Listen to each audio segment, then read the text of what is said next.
Welcome, Cowboy fans and Cowboy haters alike. I'm the G, and I'm the host of Let's Talk Cowboys, where we talk facts. Let's talk facts. What's going on, Danny? Darrell? Nisi, what's going on? Where you been? You been to the Caribbean for Thanksgiving or something? Good to have you back on the channel. Got quite a bit to talk about today. We'll see if we get to all of it. But we're going to continue. It's Overreaction Monday. What's going on, David J? It is Overreaction Monday. I got a few things to talk about that's going to consume a lot of our time. I want to continue to talk about this playoff picture, the NFC wins from yesterday, and we're going to have a look at this thing called the playoff maker. What's going on, Wade? And we're going to look at this thing called the probability factor on the Athletic. We'll look some at the draft order, and then I got a couple other things I'm going to talk about. What happens if the Dallas Cowboys win out, and then we'll look at a couple of things on the Athlon.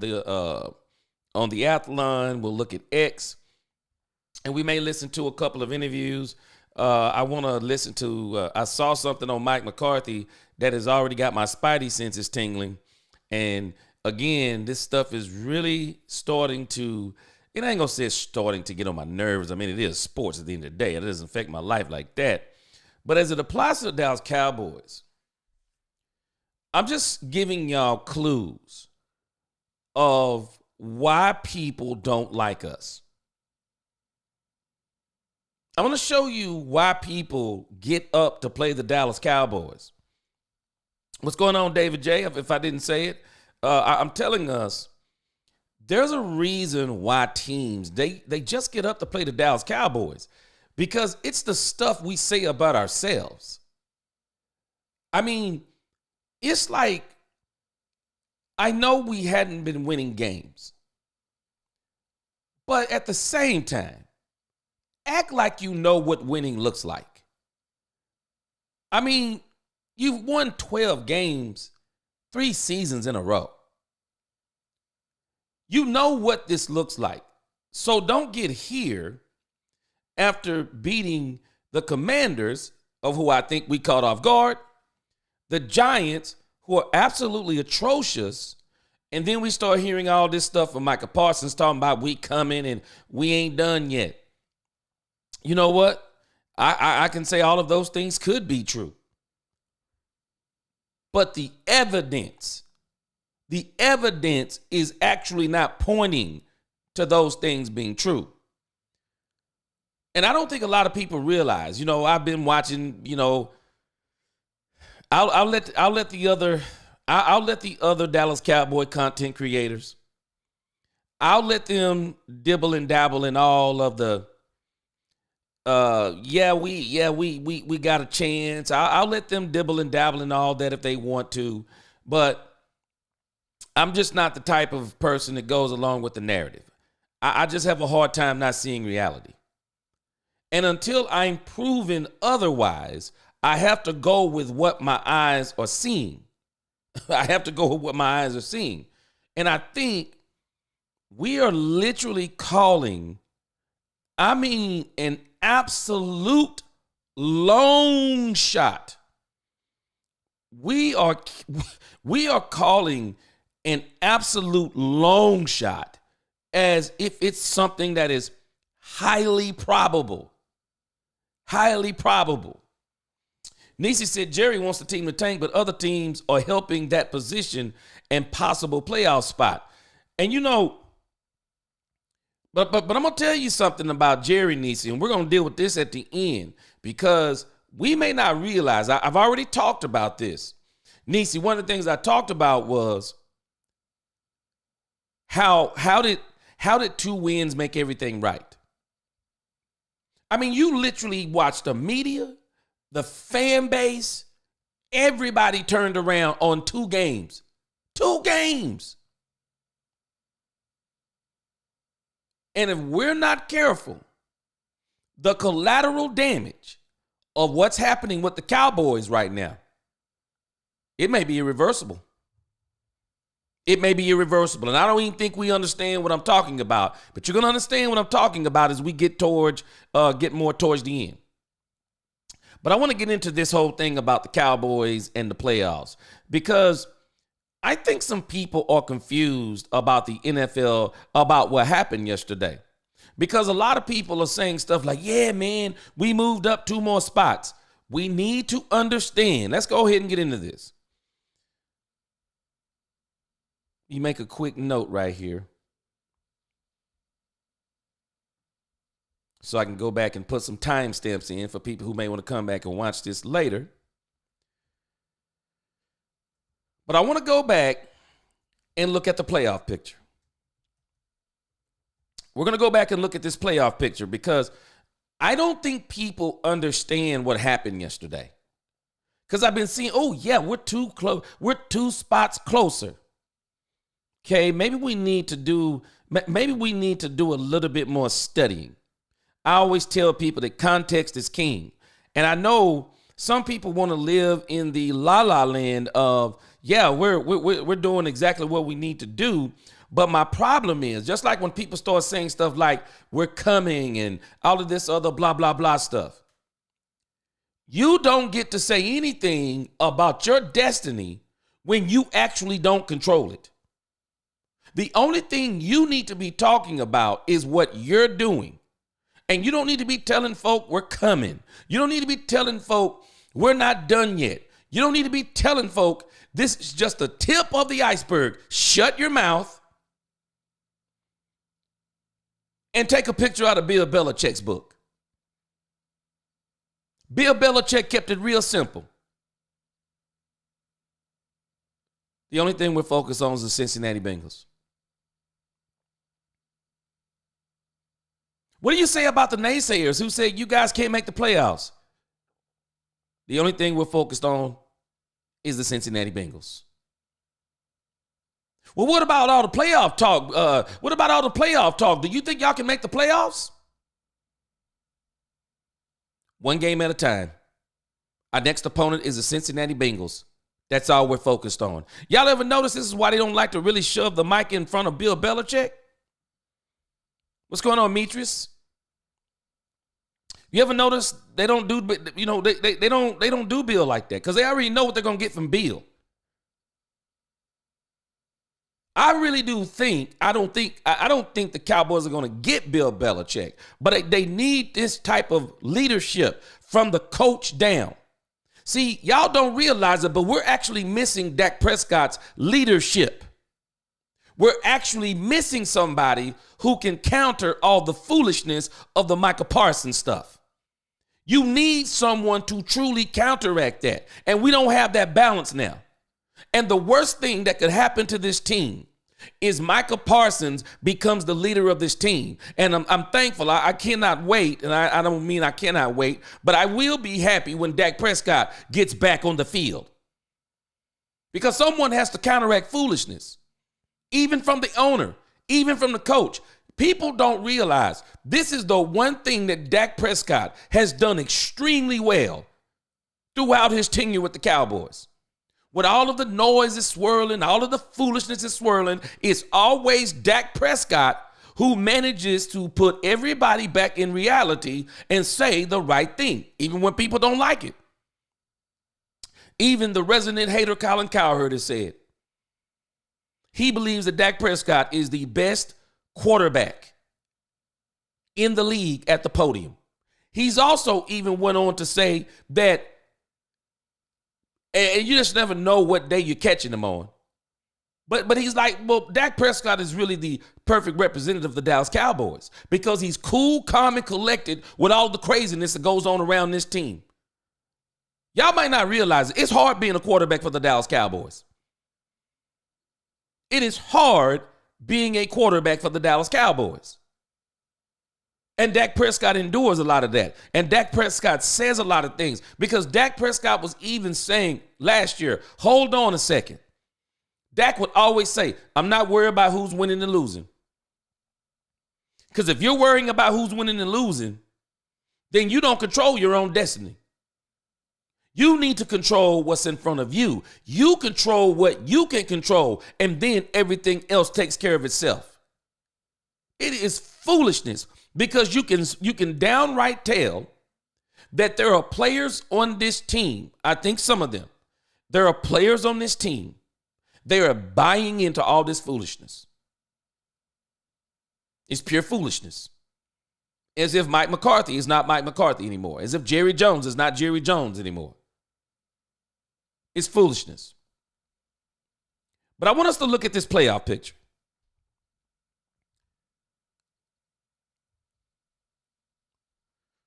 I made a few comments yesterday, and some people didn't like it, don't really care. I just have to stay in reality. Right now, we see in the AFC where the Chiefs and the Bills have both clinched a playoff spot. The Pittsburgh Steelers, I believe they will shortly clinch a playoff spot. And someone got mad yesterday because I said that I think that you better be careful because the Bills, the Steelers and the Bills might be better than the Chiefs. I'm telling y'all, if you are not watching football right now, you don't understand what I'm telling you. It is some strange stuff going on with the Kansas City Chiefs. And folk are starting to talk about it everywhere. There's some strange stuff going on with the Kansas City Chiefs. Anybody see how the Raiders lost that game? The Raiders had a false start, fumbled on a false start. They were driving down the field, getting well into field goal range. It seemed like there was nothing that the Kansas City Chiefs could do. And mysteriously, rather than them calling a false start, they called an illegal shift and gave the fumble to the Kansas City Chiefs and in essence allowed them to win the game. This stuff needs to be studied. And I'm telling you, man, there are people who are noticing this stuff. They're noticing this stuff, and it's absolutely crazy. Let's say, what's going on? You said I want better picks. I do too. Even though we're still kind of at the top, I would like to be as close to number one as we can get, which we're not going to probably crack the top 10, but I still like to be in there. What's going on, Gabe? Washington got 8 wins in the final playoff spot. Right now. Dallas at a minimum needs 8 wins plus additional wins by Commanders. Well, the problem is, Gabe, the problem is with the Cowboys is that they have to win out. 8 ain't going to be enough. They have to win out. Because the Washington Commanders, and let's look at this real quick, because a lot of people are in la-la land as it applies to this playoff picture. They're in la-la land. Yep, David J., three-peat. You can see they clearly got this on their mind.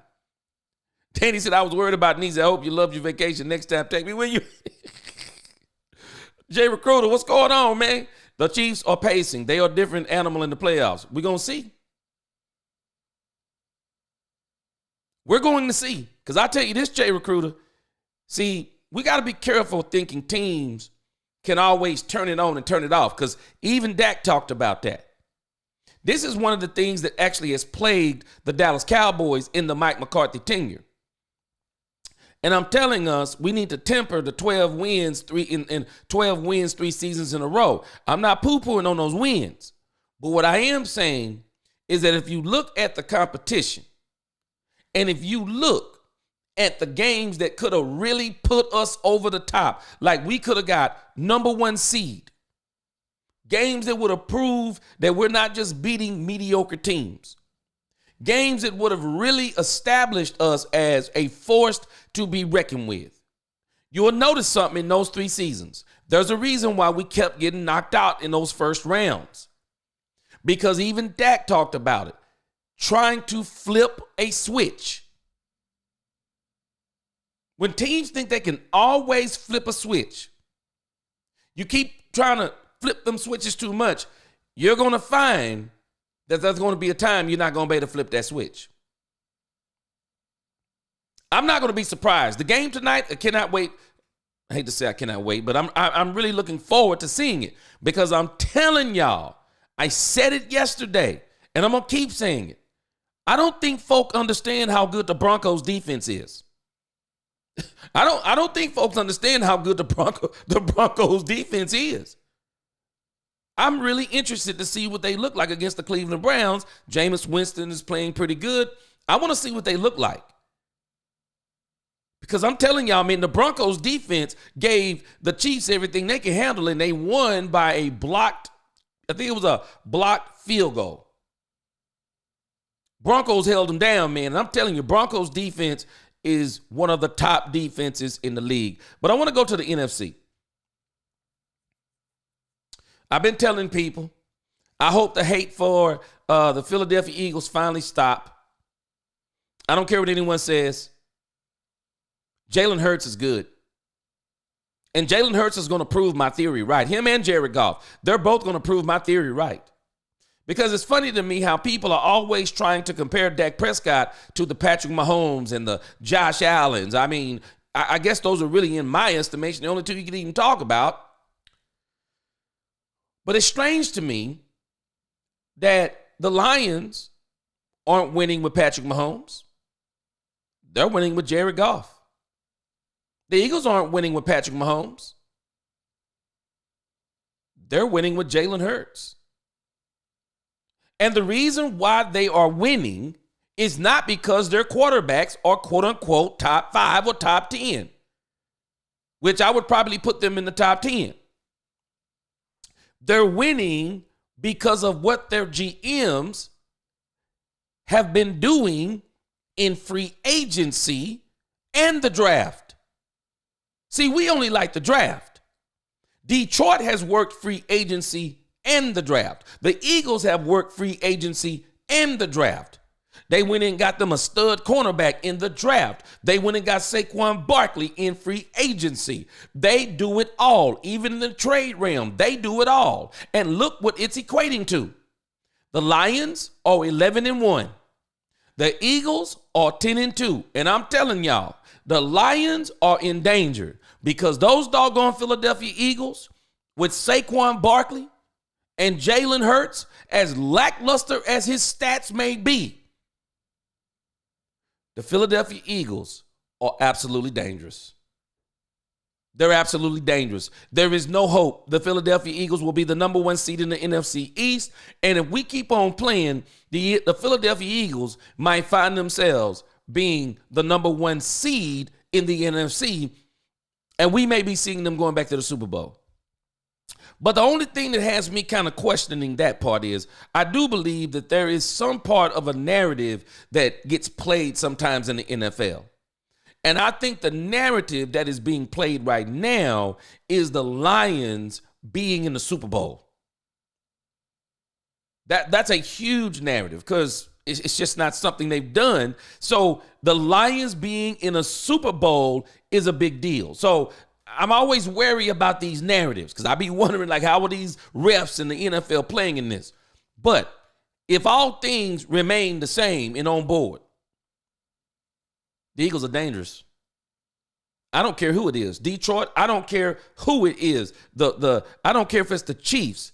The Eagles are dangerous as long as they have Saquon Barkley and Jalen Hurts healthy. They're dangerous. And a lot of people don't understand why. Because Jalen Hurts is an extension of the running game, and he makes the running game that much more dangerous. Him and his tush pushes. Him and his running out of the pocket. Play action. The quarterback reads. I mean, all of this stuff. Jalen Hurts is what makes this thing dangerous. I mean, the read options. I mean, he's what makes this thing dangerous. And when you can run the ball like him, Saquon, number 14, when you can run the ball like that, Jalen Hurts don't need to throw more than 20 times. He actually don't need 200-yard passing games. He don't need those things. I don't care what anyone says. We too caught up in all of the flash and stuff like that. But I'm gonna tell you something. I want to be on a team like that. If I was Dak Prescott, I'd want to be on a team that says, hey, you know what, Dak? You don't have to, hey, man, don't listen to what everyone else says. You don't have to throw 200 yards today. How about you throw $150? How about Dak today? You just going to throw the ball 15 times. How about that, Dak? We're going to run these boys in the ground. Don't even worry about it. We're going to run them in the ground. We're going to crack them, and then we're going to break them. Don't you worry about it, Dak. You're going to get your opportunities. We're going to pick 15 to 20 quality opportunities, and you're going to be able to go deep down the field. Because by the time we done with them with this running game, play action going to be there. Don't you worry about it. I'm telling y'all, the Eagles is tough. The Eagles are absolutely tough. And, of course, the Seahawks. Now, the NFC West, we got something going on. The NFC West is kind of caught between, looks like the Cardinals, the 49ers are absolutely done. Feel sorry for Christian McCaffrey, but they're absolutely done. But the Seahawks are caught between the Cardinals and the Rams. Or the NFC West spot is caught between the Seahawks, the Cardinals, and the Rams. One of those teams will get that spot, and depending upon which, and it depends upon how they keep winning. If they keep winning, if I'm not mistaken, I believe, now you got to think about this part of it. See, if the Cowboys, let's just say the Cardinals, the Rams, and the Cowboys all wind up tied. The Cowboys are in a weird predicament because the Cowboys have so many weird tiebreakers. They have so many weird tiebreakers that even if they wind up tied with teams, they can't win. You want to know why? The 49ers and the Cowboys have the same record, but the 49ers are ahead of us. Because people keep talking about, man, the Cowboys moved up 2 spots.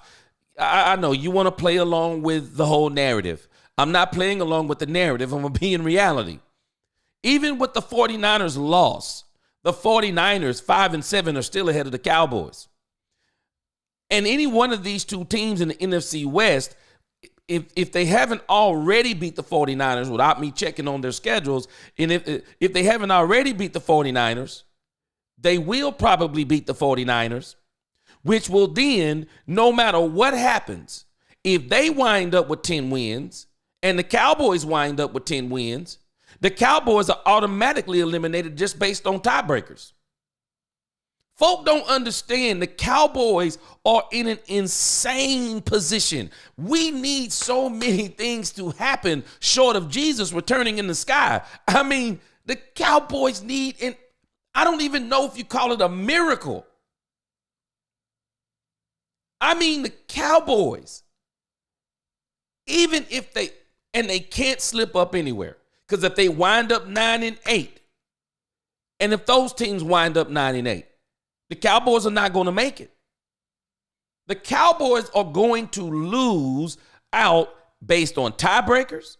If they even go on this magical school bus run of, we're saying 10-7, of which I don't think it's going to happen, because I think we're discounting the fact that some of the teams the Cowboys are going to be playing, and we are measuring our defense against the sorry New York Giants. We're literally measuring a defense against the Giants, who had Drew Lock, who hadn't played all season. The Giants are decimated just like we are. And so we're saying, and we got players back, and we still, actually, without Demarion Overshown, without his superior play, do we not realize this was almost about to be a replay of the first game that we played the Giants?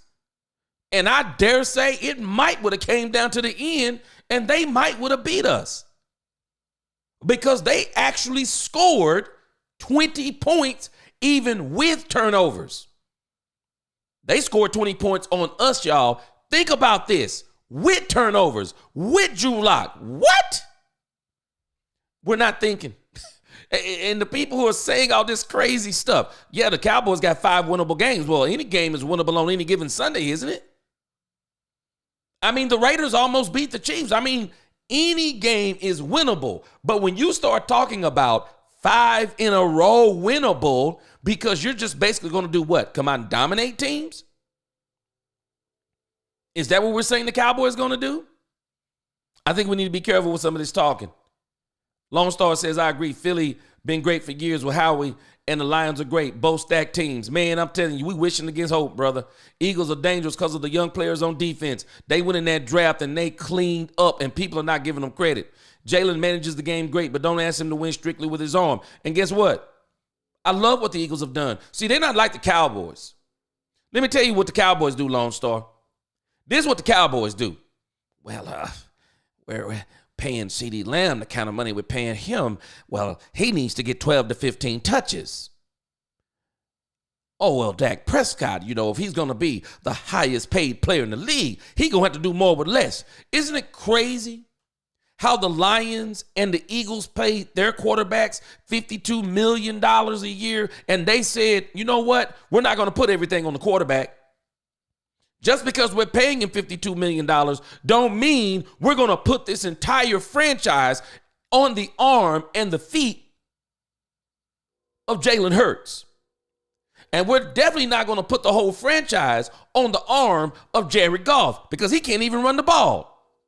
The Lions didn't say that. Isn't it strange the Lions didn't say that? Isn't it strange that the Detroit Lions didn't say that? Isn't it strange that the Eagles didn't say that? Isn't it strange that even Dan Quinn, even him going and get Jaden Daniels, that even Dan Quinn didn't say, hey, man, we're just going to win on Jaden Daniels. No, they're all doing the same thing. Even the Falcons didn't say, hey, man, Kirk Cousins, man, he's a veteran. Hey, you can come in here. No. Isn't it strange what all of these teams have versus the Dallas Cowboys? Let's see, y'all. Jared Goff, running game, check. Wide receivers, check. Defense, check. Eagles, running game, quadruple check. Wide receivers, check. Offensive line, don't let me get the offensive line for the Lions. Offensive line, check. Defense, check. Seahawks, they still got some weapons, though, because DK Metcalf ain't nothing to sneeze at. And even the Seahawks got a running game. They got a running game, too. They got DK Metcalf. They got the long-time receiver. I forgot his name, but he can still play, too. Falcons are loaded. Do y'all realize the Falcons are loaded? The Falcons were loaded before they got Kirk Cousins. They got Kirk Cousins so that they could see if they could exploit the weapons that they have. They still need some work on defense, but they still got better pieces than the Cowboys. Beat them too, didn't they? Y'all notice what the Vikings? The Vikings got pieces. The Vikings got a running game. The Vikings got the best wide receiver in the game. The Vikings got a defense. The Vikings went out and did what they were supposed to do. Look at where they are. They're 10-2. Look at the Green Bay Packers. They're 9-3. What did they do?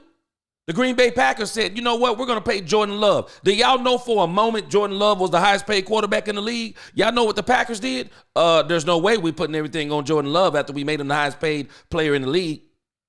Highest paid quarterback in the league. There's no way we're going to do. You know what we're going to do? We're going to go get him a running game. He already had somewhat of a good defense. The defense is good. Got him a running game. Got him a wide receiver. You want to know why they're 9-3? Stephen Jones said that championships aren't won in free agency. Well, I find it to be strange.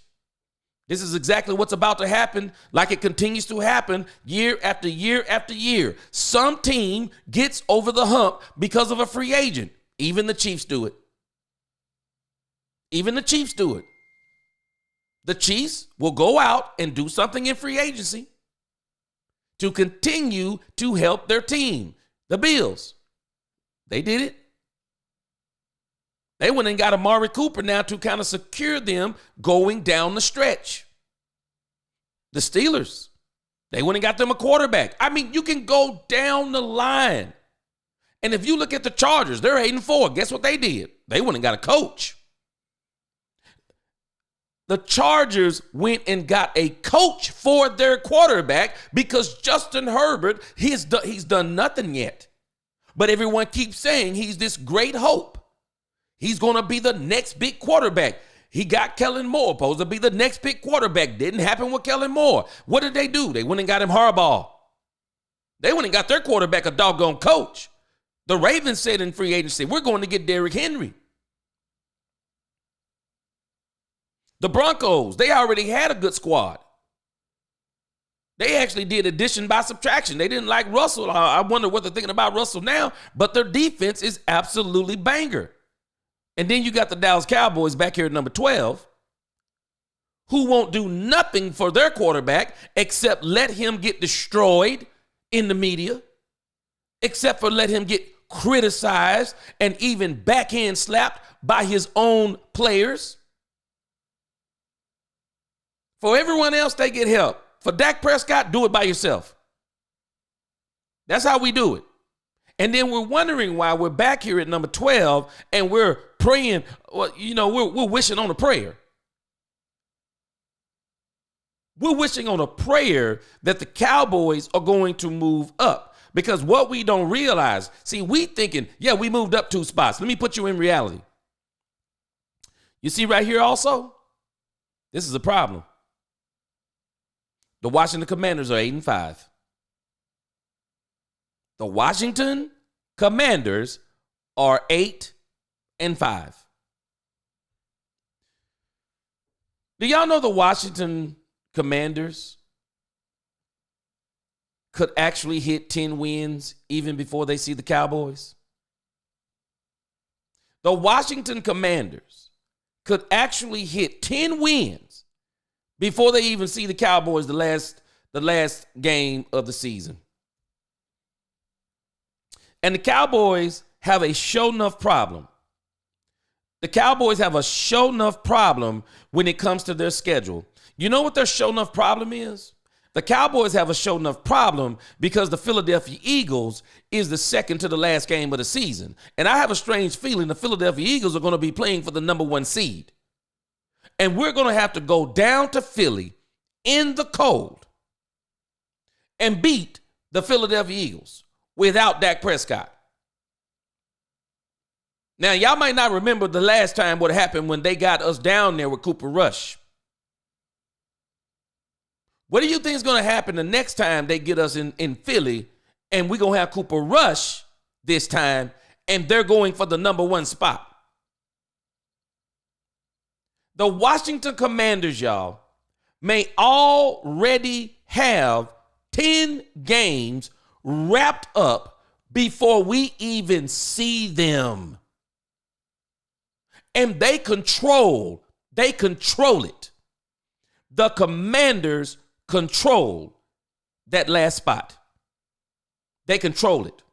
I want you to look at a new tool that I got introduced to today by Attack the Cowboys. It used to be called Dak Attack. I think it's called Attack the Cowboys now. But I appreciate this. He turned me on to this. And I want you to see something that The Athletic has. It's called, it's basically a probability of a team winning. And I think whatever science they're using, I think it's really good. Let me read some comments real quick. Nisi said the difference between those teams you named versus the Cowboys, they have a real GM and the head coach that are hungry for a Super Bowl win, not just talking about it. Glad you're back, Nisi. Facts. The difference between those teams and us, they got a real GM. We got an owner and a marketeer pretending to be a GM. And I'm laughing. We actually think, and I'm going to tell you the collateral damage of what's happening with the Cowboys or what we may be facing. David J says, he says, spot on, Nisi. Exactly. I want you to look at the probability of the Washington Commanders' last 5 games. They're on a bye week this week, so I'm going to include the Titans. But this probability thing is pretty good. I'm going to do some more studying on it to see how right it's been. But I want you to look at what they got down for the Commanders. So the Commanders, the probability of them beating the Titans was 66%. They buried them 42-19. They buried them. The Saints, 4-8. Their next game is December the 15th. Dan Quinn, 63%. 63%. If they beat the Saints, that gets them to 9 wins. Their probability of beating the Eagles. This is going to be a divisional game. I could see it being a good game, but I'm not buying the Commanders are going to beat the Eagles. I just think the Eagles are flying high right now. I think the Eagles have that Super Bowl in their crosshairs, and I think the Commanders will probably beat the Eagles in Philly. So that'll be 9 wins. They'll lose that one. But I'm going to tell you, this is the game right here. This is the game. The Falcons. This is the game. This is absolutely the game. The probability they have for the Commanders beating the Falcons is 54%. This game right here will get the Commanders to 10 wins. 10 wins. So by time the Commanders see the Cowboys, and do you see what they have as a probability for the Commanders beating the Cowboys? 61%. I'm telling y'all, they will not catch the Commanders sleeping on the next game. They're just not going to catch them sleeping. They're not. They're not going to catch them sleeping.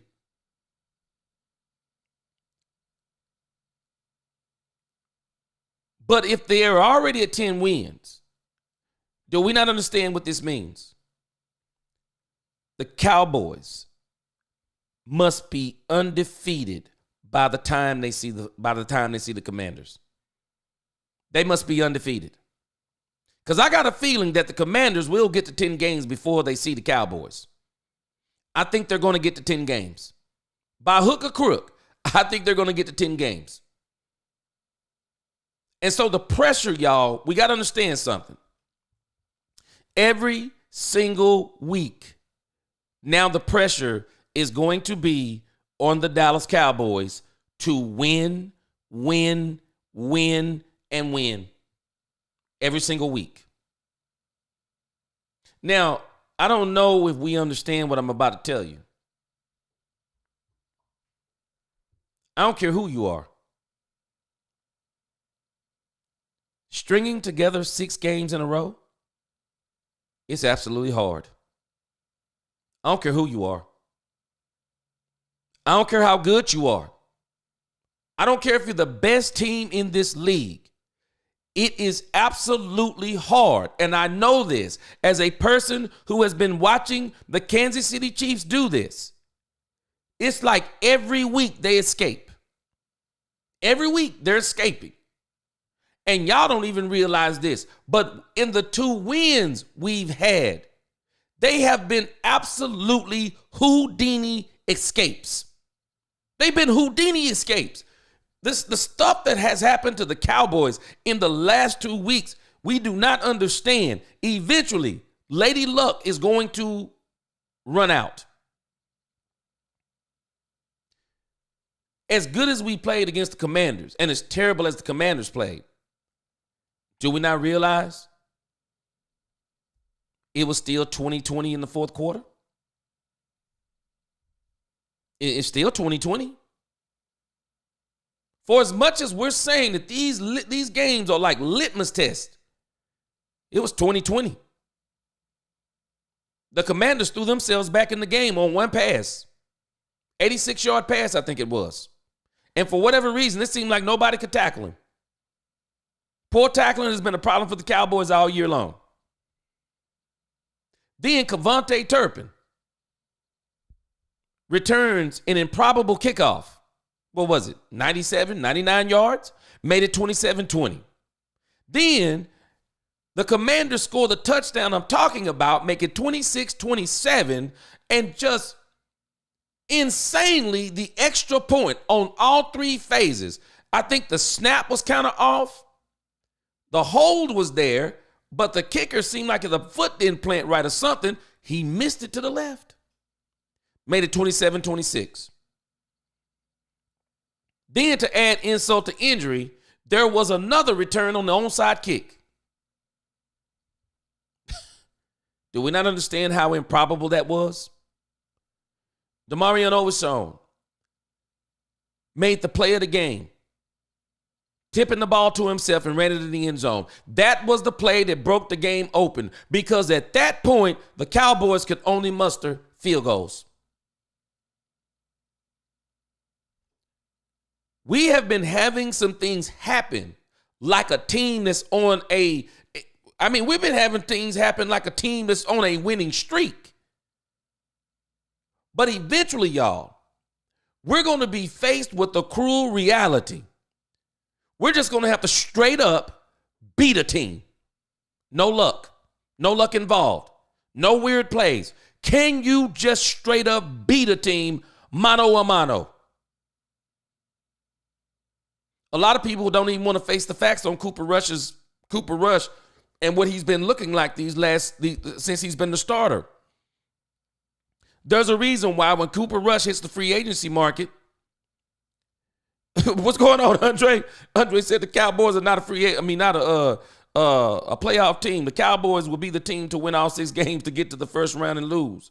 I don't even think that happens. Ricardo, what's going on? He said if we have to depend on another franchise to falter, you're already lost. Every franchise had an offseason. Training camp started the first week and played the same amount of games. We failed. Exactly.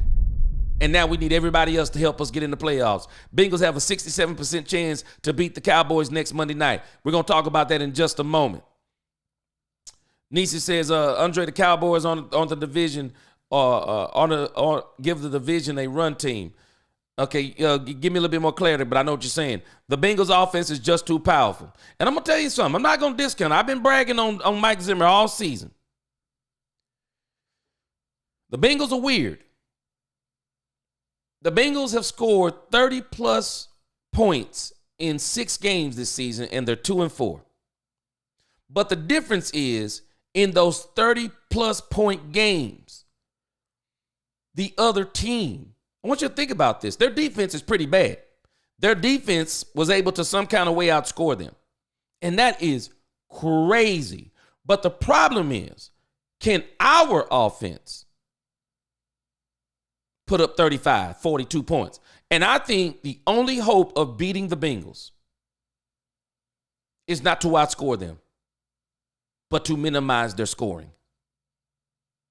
I believe the Cowboys defense are literally going to have to terrorize Joe Burrow, and they're going to have to find a way to keep the Cincinnati Bengals to 20 points. It's the only way they do it. The Cincinnati Bengals are a 3-headed monster, and if you're going to try to outscore, if the Cowboys try to outscore the Bengals, I promise y'all, they're getting beat, and they're going to get beat bad. Gabe said the number 7 seed, whoever it is, will play either the Lions or I know, right? Man, whoever you are, you go play the Eagles or the Lions, man. And either way, I just don't. And I'm gonna be honest with y'all. I think the only team, to be frankly honest, the only team that has a chance against any of those the top 2 seeds, it is the Commanders. Because I think anybody other than the Commanders is a pure knockout blow. The moment they get to the game, it'll be a pure knockout blow. Zimmer got our defense looking solid. You know, confident. But my problem is, we're saying that against 2 teams that, as much as we say the defense had it together, 2 teams that still literally that we won the playoff battle against. I mean, we won the turnover battle against. We still almost lost to those teams.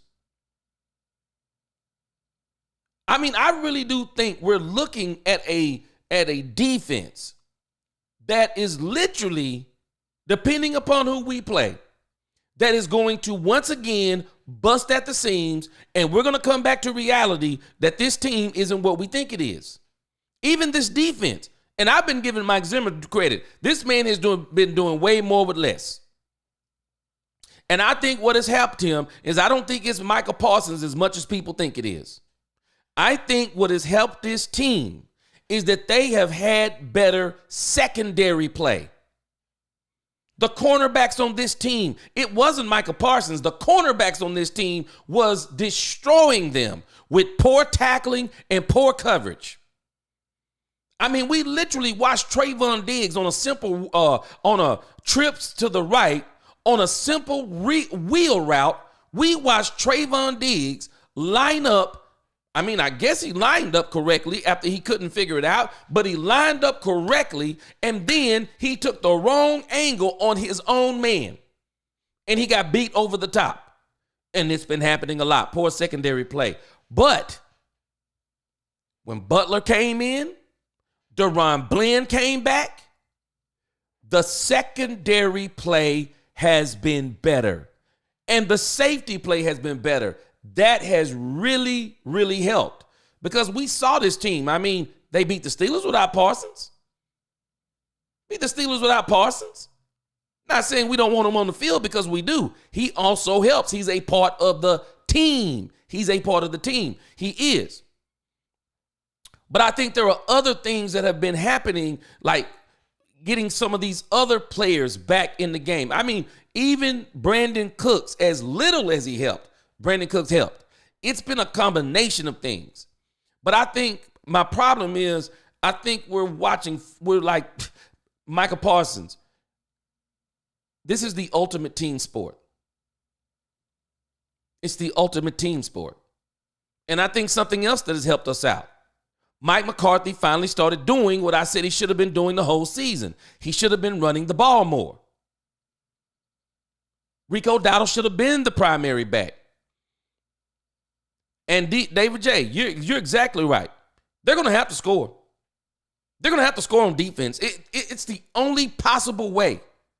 They will have to strip, sack, fumble, touchdown Joe Burrow. Because Joe Burrow, as great as he's been doing, Joe Burrow has turned the ball over. Because Joe Burrow is always trying to hit you. Joe Burrow always trying to hit you. He's always trying to make a play happen. So with Joe Burrow, you can strip, sack, fumble him, and just maybe, if you can get enough pressure on him, he'll throw you an interception here and there. The defense is going to have to step up in mighty ways, because I'm telling you, if they don't get some points for this team, if they don't find a way for Kevontae Turpin to get some points for this team, and I don't think the key is scoring for the Cowboys. I think the key for the Cowboys is going to be minimizing the scoring of the Bengals. The defense, again, is going to have to do what they've done, but keep in mind, they've done this against a rookie. Well, of course, Mike Zimmer should have done. Why wouldn't Mike Zimmer do well against a rookie quarterback? Why wouldn't he? I mean, do we not understand what an indictment it would have been on Mike Zimmer if he couldn't at least give Jaden Daniels some problems? I mean, man, come on, he's a rookie quarterback. But towards the end, Jaden Daniels started to work a little bit. Nisi said, I hope Green Bay gets the 7th seed. What are they in right now? Green Bay's in the 6th seed, right? Nisi, the NFC North is a problem. The NFC North is a problem. They're all good. I mean, they all, what? The Minnesota Vikings, Detroit, 11 wins. Minnesota, 10 wins. Green Bay, 9 wins. Man, the NFC North is a juggernaut this season. So it'll probably be the 6th for them. But I think that the Commanders are more than likely going to get that 7th seed, and they control it. They're not like the Cowboys. They control it. They don't need anyone else to do anything. All they need to do is win. And I think their schedule, looking at their schedule again, their schedule is setting up to where they can win it. Now, don't get me wrong. The Saints, you know what? But I'm going to tell y'all something. The Saints had a major blow this week. The Saints had a major blow this weekend. Taysom Hill is gone for the season. Taysom Hill is a huge part of the Saints offense. Huge part. To lose Taysom Hill was a blow for the Saints. Where I would have given them a higher probable chance, this is probably why I went to 63. This is literally probably why I went to 63. And then against the Eagles, it's a divisional game, but I still think the Eagles are out for the number 1 seed. They on a whole different plane than the Commanders. I think the Commanders are just building or trying to build towards being a 12-win team. Falcons, I think this may be. I think this could possibly be Kirk Cousins' last season. I mean, the way his contract is, it's $135 million guaranteed. So I think I will not be surprised they figure out ways to change some of his salary to signing bonuses and all this stuff. And I will not be surprised if Michael Penix Jr. is the quarterback next year and Kirk Cousins is on his way. So they may even be building towards next season too. And I'm not going to be surprised if the Commanders beat them. And so by the time, like I said, they see the Cowboys, they're already 10 wins. And the question is, all the pressure is on the Cowboys. They have to keep winning. They literally have to keep winning. And so it is going to be tough for them. We got an uphill battle, confident. Yeah, David J. Butler was shaping up to be one of the best stories of the season. Philly and Detroit could play their C games and still blow down those teams on another level. I said the same thing, Real Darryl. What's going on? Dallas would have to get 3 turnovers to win against those 2 teams. They're going to need Lady Luck. They will need Lady Luck to even be in the same conversation. The young guys in the secondary are tackling now. Nisi, that's been the big difference. The secondary play, that's what has let Zimmer down. And Michael is saying that the defense is finally getting used to Zimmer's defense. The defense is finally getting used to Zimmer's defense. No, Michael, I think it's you who's finally starting to get used to Zimmer's defense. Because if you look at the stats, the Eric Kendricks, the Marion Overshown, those guys have been getting it. You can tell they're the defensive leaders on the team. It seemed to me that Micah Parsons was having a hard time, him and Trayvon Diggs, the two who have been the most vocal about Dan Quinn. It seemed like to me that they are the two who were struggling with the Mike Zimmer defense. And now they're saying we. I don't think it's we. I think it's you. And I think what happened in the secondary, they finally found 2 cornerbacks who could play cornerback. Because Trayvon Diggs hasn't looked the same since that injury. I'm hoping that he's going to be ready next year. But, and that of DeRon Bland. DeRon Bland stepped back in like DeRon Bland. Dak would have to play the game of his life to beat either of those teams right now. Rush would need a miracle. Man, I'm going to tell you, I'd love to see Dak in this situation. But, yeah, you're right. Those teams are just juggernauts. I'm telling you, if one of those teams see Kansas City in the Super Bowl, Kansas City's going to have problems with those teams. They're just built to win. They are. They built those teams to win. Lone Star says Detroit got health issues on the defense. Green Bay still a shot to win the division. Yep, I'll agree with you on that too. I agree with you on that. And don't sleep on Minnesota.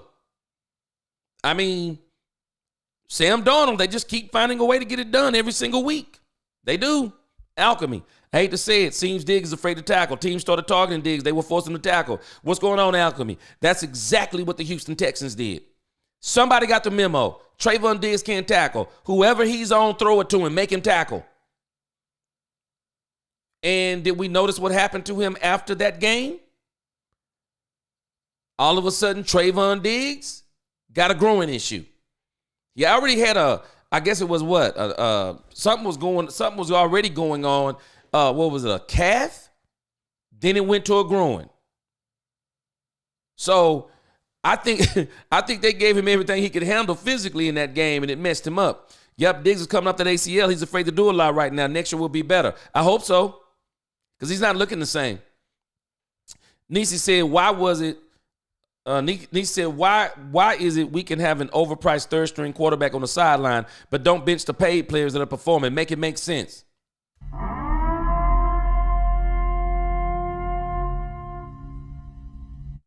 I still don't understand why they haven't said red zone is all Trey Lance.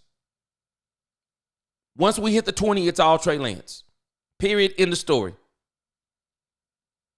Trey Lance in the red zone gives you the best opportunity to score touchdowns because he can be an extension of the run game. With Cooper Rush, it's 1 or 2 runs, Cooper Rush, short pass, field goal. No, I think they need to do I think they need to do Trey Lance down there. The Cowboys need to go into games with their egos pumped. Need to not go into games with their egos pumped up. I'm gonna tell you something, Janie. I think this is one of the Cowboys' problems. They buy into their own hype way too quick and way too much. And they walk into games expecting to win before they even play a down. And then what happens to them, the first thing that as soon as they step on the field, they get punched in the face. And once they get punched in the face, they never recover. Now, what's happened to them the last 2 games, especially the Washington game, they wanted to beat Dan Quinn. They wanted to beat him. You could tell they wanted to beat Dan Quinn. And that caught me by surprise. They were motivated. And they went in there and Mike Zimmer punched Dan Quinn in the mouth. He punched him in the mouth. The defense played a great game. Cooper Rush was okay. Special teams stepped up. Mike McCarthy ran the ball. Something he should have been doing with Dak Prescott. I still say Dak wouldn't be hurt had he been running the ball all along. They went in and punched the Commanders in the mouth. They walked into the Giants game. It was kind of sluggish in the beginning. The Mariano Overshown punched the Giants in the mouth, and they didn't look back. Punched them in the mouth. And once the Cowboys, once they get a lead, they can pin their ears back then. The Cowboys need to run the ball to kill the clock and play some defense. They're going to have to. They're going to have to keep Joe Burrow off the field. Hopefully we can get all our secondary players back in the fold. I do want to see what Diggs look like with Bland, but I've been hearing already, do not count DeRon Bland back as much as Jerry likes to run his mouth, and don't count D-Law back. Stephen Jones has already said D-Law might not be coming back this week. And I'm going to tell y'all something about DeMarcus Lawrence. DeMarcus Lawrence, I believe DeMarcus Lawrence has checked out on the Cowboys. And I don't mean that in a bad way. DeMarcus Lawrence is making a business decision, y'all. DeMarcus Lawrence knows full well the Cowboys are not bringing him back. And DeMarcus Lawrence has decided that no way, no how is he going to play hurt with this team. He's made that decision. I'm not playing hurt for this team. I'm not going to do it. DeMarcus Lawrence has basically said, I'm not going to step back on the field until I'm fully healthy. Fully healthy. I mean, I don't even think any player is fully healthy during the NFL season. But I think DeMarcus Lawrence has made that decision. He won't step back on the field until he's fully healthy. He won't. And I think that's what the Cowboys have going on with him. So Jerry, hoping to see D-Law out there, I don't think D-Law is going to step out there. I don't think he's going to step out there. And so the Cowboys, man, they got a tough game coming up. Yeah, I'm with you though. I'm with you, Confident Cowboy. I would love to see what would Jordan Lewis, Bland, Diggs look like out there against the 3-headed monster of the Cincinnati Bengals. The ego problem is with Mike and his talk, and I hope they don't listen to him and that run the table miss. See, that's why I said, Nisi, if you are a true leader, you take the Bill Belichick approach. You take the Dak Prescott approach, one game at a time. Our next opponent is Cincinnati. We can't control anything outside of ourselves. We just need to take care of the part we need to take part. Because Dak used to say, and I know people didn't like it, but Dak would say, he's not the type of person that wishes another team loses. That's fan, and Dak is really saying something whether people realize it or not. That's fan talk. Dak is saying, I don't want to be wishing another team loses in order for us to get where we need to get.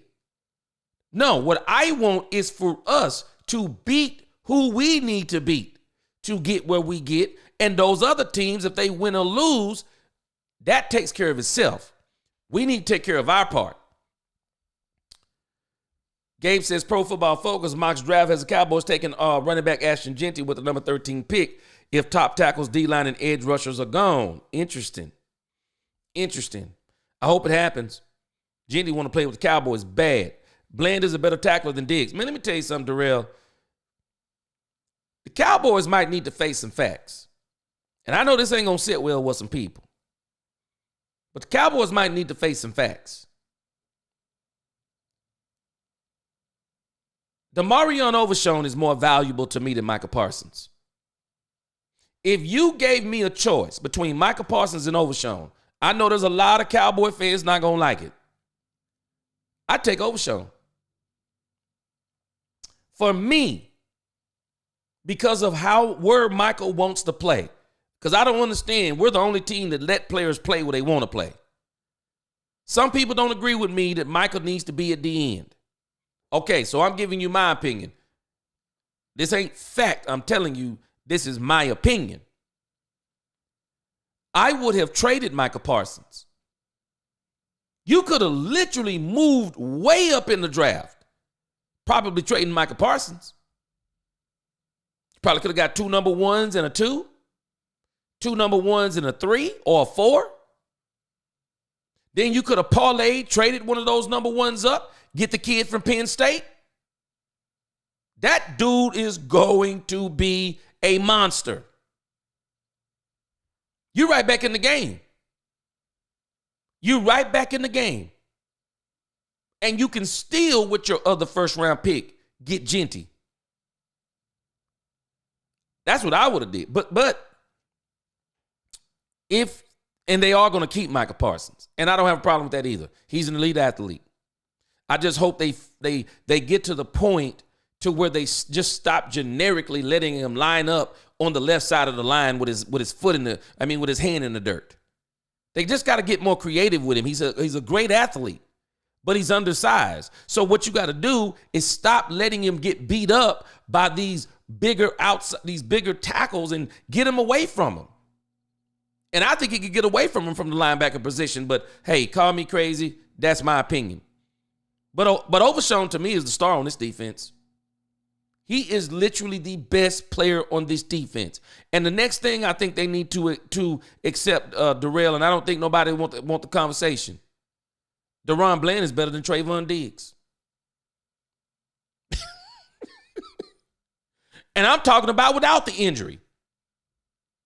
DaRon Bland, straight up, and I mean straight, not straight. I mean straight up for me. DaRon Bland, my opinion, based on the eye test, based on what DaRon did historically even, I would take DaRon Bland over Trayvon Diggs. And the question for Trayvon Diggs, and I hope it's the better answer, but we saw what happened to Michael Gallup. Michael Gallup was never the same after that knee. Do we know what Trayvon Diggs is going to be? We're not going to see until next year. I mean, he may come back this year at some point, but I don't even think he'll be right then. I don't think he'll be right.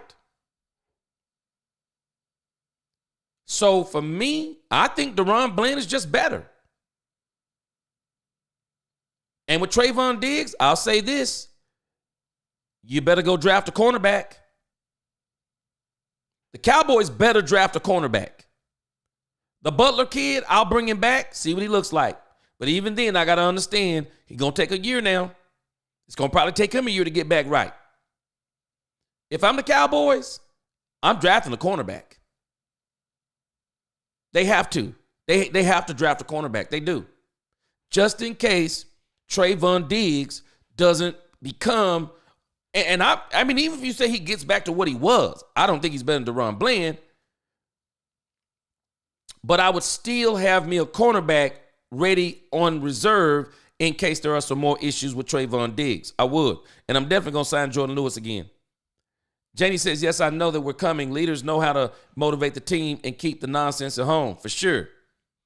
Gee, we don't have a football. We don't have a football by the GM to trade players he likes. He's too close to the players, for sure. For sure. If you're not Deion Sanders' talent, you better tackle as a corner. You better say it, Lone Star. You better say it. Darrell Carter says, I wasn't even trying to say that. What up? What's your point? What's up? Actually, they moved Michael around to all the defensive line positions, so offensive can't beat on him. I do agree Mike is a true linebacker. Yeah, and I think they moved him around more, it seemed like, in the Washington game, maybe. But I think they would do better if they moved him to linebacker, because I truly think he needs to be helping in the run game. He truly needs to be helping in the run game. But Bland, to me, is the better investment. Yeah, I think he's a better cornerback. Emmanuel Forbes, if Cowboys need to sign him. Man, I'm surprised. Wait a minute, Lone Star said Forbes. You know what, man? I'm always wary when someone cuts a first round. I mean, man, you cut a first round draft pick? I mean, if it wasn't a whole lot of money, I might bring him in right now and see. Okay, let's see if he can play. I might bring him in right now and see if he can play. Because then I can just cut him. Just cut him at the end of the season, be done with him. I think they're going to need some help going down the stretch. But like I said, kind of looking at this playoff picture, y'all, I'm telling you, man, if you look at this and be honest, I mean, people are talking about this like it's a high probability. In actuality, the Cowboys put themselves behind the 8-ball. I mean, they're really behind the 8-ball. There are just so many things that has to happen for the Cowboys to make the playoffs. It's astounding. And like I said, they got a couple of hungry teams. Let's kind of look real quick at the probability maker here. Let's see. I have the Cowboys, let's see. I have the Cowboys probability, winning probability up here on the screen. I want you to look at this. And don't get me wrong, it's not like this thing can't be wrong. But I'm kind of looking back, and let's just run through it real quick. It's been pretty much dead on with the Cowboys. It's been pretty much dead on. See if we can look at it here.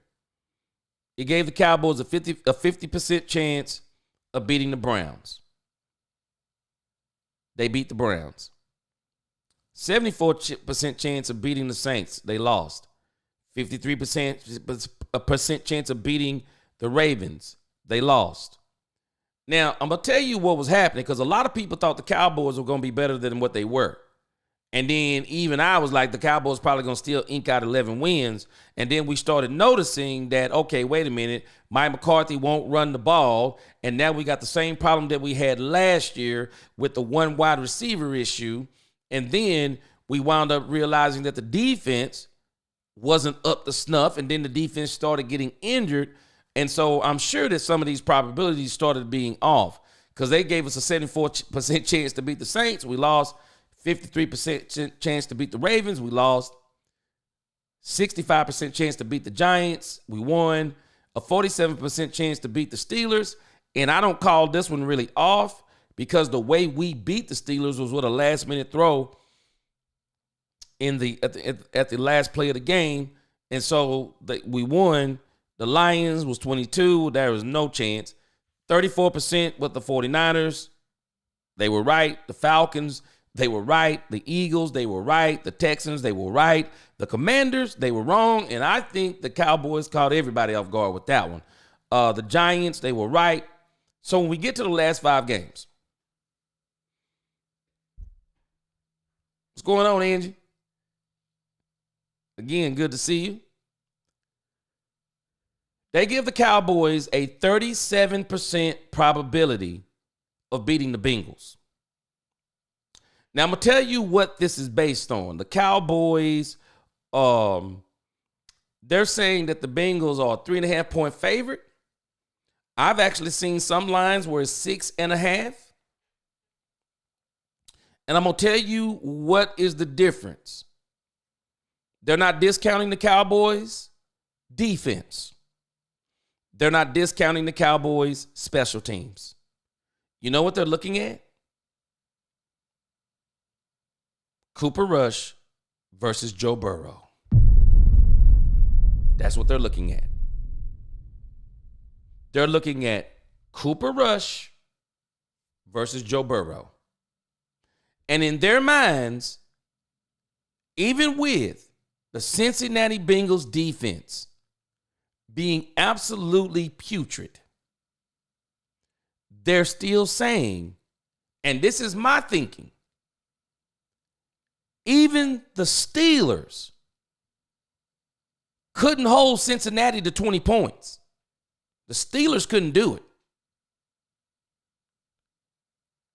And their thinking is, if it comes down to a shootout between Cooper Rush and Joe Burrow, their understanding is, and my understanding is the same, I don't think that's going to be the road for the Cowboys to beat the Bengals. The road for the Cowboys is, don't let it be a shootout. Run the ball. Win time of possession. Keep Joe Burrow off the field. Because that's really the only really good chance that you have. Because if you mess around and get into a shootout, with Joe Burrow against this defense, I think they're going to expose some pieces. They're going to expose some pieces that we might not, that might not be advantageous to us. Let me look at something real quick here.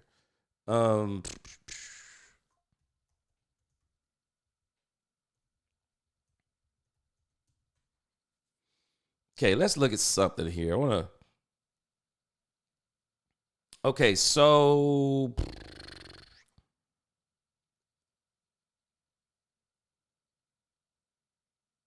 I want to go back to this game right here. The last time Cooper Rush and the Cowboys,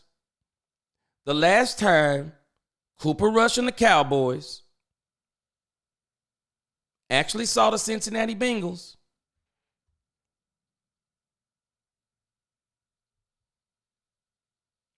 was September 18, 2022. And this is how they beat them. They kept the Bengals from scoring. It's the only way they're going to beat them again. It is literally the only way they're going to beat them again. It's the only way. And let me see here. Because I'm going to tell you something that happened to the Bengals, if I'm not mistaken. I want to make sure I'm correct on this. Yeah, okay, I thought so. Let me show you something that happened. So nobody really knew what in the world was going on with the Cincinnati Bengals in the first part of that 2022 season. Because the Cincinnati Bengals was just on some weird, something was going on. They were on some weird losing streak. They were actually, if I'm not mistaken, they were maybe 0-2 when they played the Cowboys. And they wound up 12-4. But when the Cowboys played them, the Bengals were having some kind of serious issue. A serious issue in that 2022 season. And I'm not sure that anyone could truly put their finger on what was going on. Let's go back here just for a moment. Okay, yeah, they were. Oh, okay, they had lost their first game. Okay, they were not 0-2. They were 0. They were 0-1. And what it wound up happening to them was they had got beat by the Steelers week 1 in overtime, 23-20. Then they got beat by the Cowboys. And if you look at how they got beat by the Cowboys beat them on a final drive by Cooper Rush. Now, if you listen to the pundits, they'll tell you that Cooper Rush went on some wild drive and threw the game-winning touchdown at the end. But if I'm not mistaken, what actually wound up happening was it was a field goal. And yeah, he drove down and got them in field goal range. And that is what wound up happening in that particular game. Let's see here.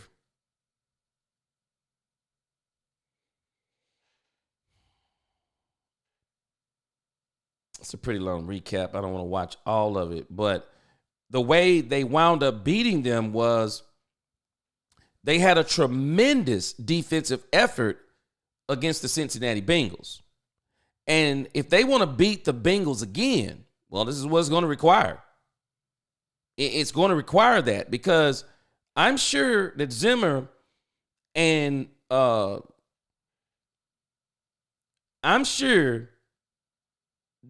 McCarthy are talking about this. And boy, we had a show enough running game at that point in time too. And you have to realize that even though I'm letting some of the commercials play through on that, even though we didn't have a tremendous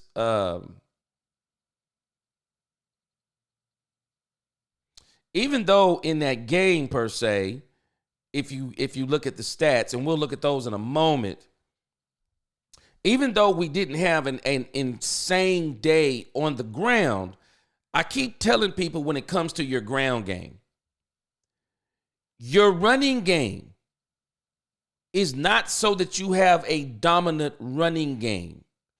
Your running game is so that you dominate the game. You want to break down that defense.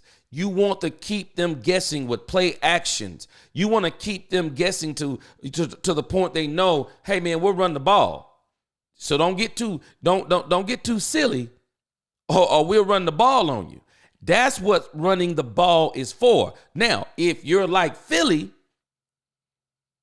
you can actually have a dominant run game while running the ball. And if you'll notice something about Philly, I keep noticing this. Saquon Barkley, they keep hitting people with Saquon Barkley hitting, and then finally he'll break one or two in the end of the game. Let me see here. This is kind of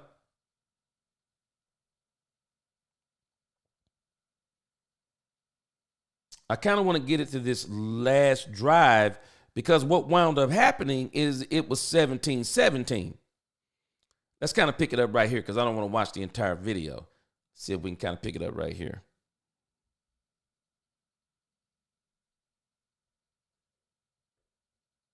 We'll cut this out later if they strike us. That's how they won that game. But let me go back just for a moment because the context is king on this game. Let's look at how they won the game. We also see where the Cincinnati Bengals, and this is my fear even with this Cowboys team, is that the Cincinnati Bengals had 9 points in the third quarter. And look at what happened in the second half. The Cowboys had the Bengals down 17-3. This is still the same Joe Shiesty, and he's been doing the same thing even in this season. They scored 14 unanswered points almost in the third and the fourth quarter. They blanked the Cowboys in the third. I don't think their defense can do it again this year. But when you think about the fourth quarter, they were able to get that game-winning drive.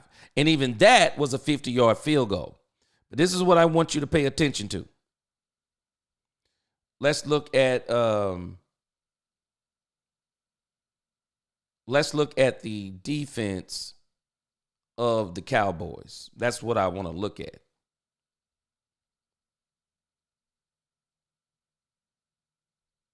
I want you to look at this performance by the Cowboys defense up until that third and fourth quarter. By them being able to hold the Bengals down in that first half, that bought the Cowboys a lot of leeway. The defense really did their job. They held the Bengals to 254 yards. I'll tell you right now, if the Dallas Cowboys can hold the Bengals to 254 yards in this particular game coming up, they have a high probability of winning. They held Joe Burrow to 165 yards passing. If the Cowboys hold Joe Shiesty to 165 yards passing this game with Jamar Chase, they're going to have a high probability of winning this game. If the defense can hold them to 89, even to 100 yards, they're going to have a high probability of winning this game. And if you look on the other side over here, the Cowboys, total yards, 337. A lot of front-loaded stuff. 230 pass yards. 107 pass yards. If you tell me the Cowboys are going to run 107 yards, I'm going to tell you there's going to be a high probability that they're probably in the game. Yards per play, 5.7. I mean, when you look at the game, the defense, look, first half, the defense held them to 3 points. 3 points. And I would even go out on a limb. If the Cowboys can repeat this performance and get the Bengals down 17-3, you will probably see a similar type game. Because I don't think there's no way you're going to hold the Cincinnati Bengals below 17. You could have a same type of game. Let's kind of look at some of these individual stats because there's something here I want to see in particular. So, T. Higgins, Jamar Chase, Joe Mixon, Hurst, Boyd, all of them had a pretty good day. But I'm going to tell y'all something. This is a different Jamar Chase that we're looking at right now. Jamar Chase is on a contract year. T. Higgins is on a contract year. I mean, guys seem to excel when it's that time. It's that time in their career. And so I think the Cowboys are going to have a hard time. Did y'all notice? Did y'all notice what we've been saying about Trayvon Diggs? That was a different Trayvon Diggs. That was a Trayvon Diggs before he got the bag. That was the Trayvon Diggs before he got the injury. Trayvon Diggs was crazy before then. It's not the same Trayvon Diggs. And I think in order for them to pull this off again, they're going to need DaRon Bland. Because if I'm Cincinnati, I don't even have to worry about throwing on DaRon Bland's side, even though I know Joe Shiesty is. I wouldn't even have to worry about DaRon Bland if Trayvon Diggs. And I don't know, this year I'd probably throw on Trayvon Diggs. But this is literally, this game right here, it's literally what it's going to require from the Cowboys. They're going to have to find a way to hold the Cincinnati Bengals to 20 points. Because I just don't see how, even in this game, Cooper Rush was 19 for 31, 235, 1 touchdown. I just don't think that's enough in a shootout. That's not enough in a shootout. Cooper Rush able to shoot out with Joe Shiesty. He's got to throw 3 touchdowns. If it's a shootout, he's going to have a 300-plus yard day, and he's going to have to throw 3 touchdowns. A lot of people are saying that, hey, the defense for Cincinnati, and I know it is. I've already looked at the stats. I've already seen them play 3 games this season. Their defense is actually what has been letting them down the entire season. So if the Cowboys are going to beat them, that's the only way they're going to do it. That it's going to have to be a similar type game. It's the only way they're going to do it. Because I'm telling you, I just don't see any way they win a shootout. I don't see any way they win a shootout with the Cincinnati Bengals. Jared Thomas, what's going on? Salute, bro. People, I don't think believe the Cowboys can really make it. I think the people who say they can make it are Dak Prescott haters looking for a reason to bash him again. Woo, boy, Jared. I got a video coming up tomorrow you're going to want to see. Cooper Rush is nothing more than a prop for Dak Prescott haters. Let's be honest and stop the BS. Most, I don't think, truly care about Cooper Rush.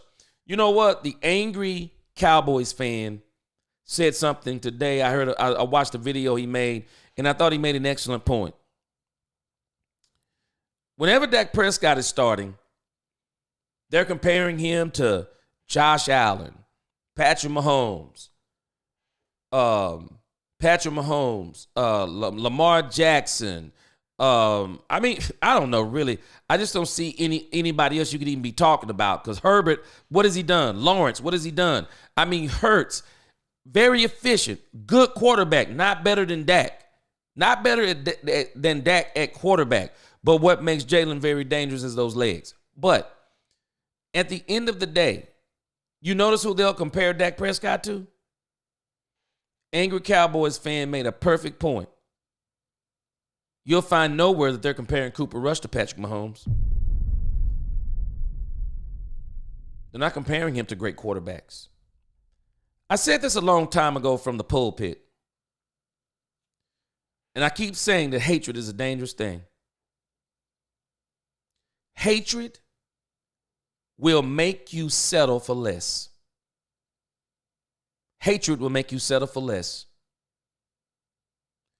Hatred will make you settle for something that is not as good as the thing that is best for you. But when you hate the thing that is best for you, you'll settle for what is less so you won't have the thing that is best for you. Because you think that thing that you hate makes you the best you. Not realizing the thing that is best for you that you hate will actually make you be the best you can actually be. But a lot of times the things that we hate, they don't fit what we want. They don't fit what we like. They don't fit a lot of things. And so we want to push that away. I'm telling you, look at your life. Hatred will make you settle for less. It'll make that woman settle for a man who really not good for her. It'll make her settle for it. She don't want the good guy. She don't want the nice guy. She don't want the nerd or whatever kind of guy. She don't want the church guy. She don't want that guy. Thug, street, gangster. She want the hardcore. I'm telling you, man, hatred is crazy. It's crazy. And that's why when you see what you're watching with people in the Cooper Rush, it's their hatred for Dak Prescott. That's what drives them into wanting success for Cooper Rush. They want to prove that Dak ain't good. You break his numbers down. Nah, his numbers aren't good enough. You break his wins down. Nah, he not good enough. He ain't won in the playoffs. Oh, Lamar Jackson hadn't won in the playoffs. Well, Lamar Jackson is better and it's different. Oh, Josh Allen is better. What has he done? One AFC championship game? Cowboy fans better stop playing. They still, if Romo would have went to six NFC championship games, they'd have said, not good enough. Still would have hated on him. Still would have hated on him. And they're going to do the same thing to Dak Prescott. Andy said, I don't trust Cooper or McCarthy. I don't know what to make of Mike McCarthy. Jay Recruiter says Cooper Rush. I'm pulling for Rush, obviously, because I like Dallas, but I'm also leery that Rush has also been getting fake praise from the family of folk who hate Dak Prescott as well. You know what? I just can't lie. I mean, I'm just different. I can't lie. This toxic Cowboy fan base makes it hard for me to pull for Cooper Rush. It makes it hard for me to do it. Because not only do we have a toxic fan base, but we also have a toxic media where we have people like Jimmy Johnson, Terry Bradshaw. I'm not worried about Stephen A. Smith. Stephen A. Smith, to me, folk know what Stephen A. Smith is. We're not tripping on Stephen A. Smith. I mean, in actuality, to me, Stephen A. Smith is probably the one that's doing his job. It's comedy for him. But I get a real problem when Terry Bradshaw says something as stupid as, even when Dak Prescott is healthy, they should let Cooper Rush be the starter. So you're basing this off of a win against the Commanders and a win against the Giants. I'm telling y'all, and I'm going to tell y'all again, stop thinking because some of these ex-players were legacy players, Hall of Fame players. Stop thinking that they know everything they're talking about. Do y'all not realize how dumb Terry Bradshaw showed you he is from an emotional standpoint? Even Jimmy Johnson? They're saying stupid things based on narratives and emotions. Stupid things. They're talking like fans and haters rather than people who study tape, study numbers. Did y'all notice when Troy Aikman came out and spoke against CeeDee Lamb and the Dallas Cowboys wide receivers? He didn't do what Jimmy did. Jimmy is looking at the fact that now that Dak Prescott got hurt. Because did you notice?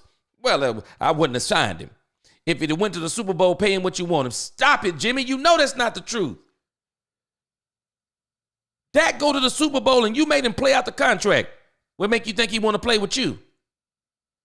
You know there's going to be a bidding war. That's even if he didn't win the Super Bowl. Jimmy is lying. And Jimmy knows this is not how this goes. Jimmy knows this. Mr. Troy Aikman, Steve Berline, stop it, Jimmy. I wouldn't be surprised if it was Jimmy. I wouldn't be surprised if it was Jerry Jones who flat out told Jimmy, you're not going to let Steve Berline start over Troy Aikman. You're not going to do it. I wouldn't be surprised. Just like someone pointed out when he went to Miami. He thought he was going to roll up in there and trade Dan Marino like they traded Herschel Walker, and they told him get out of town. Y'all better stop thinking that these guys are talking from studying and knowing. Jimmy, even to say the Cowboys are salary cap strapped. Jimmy, that should have told you everything you needed to know.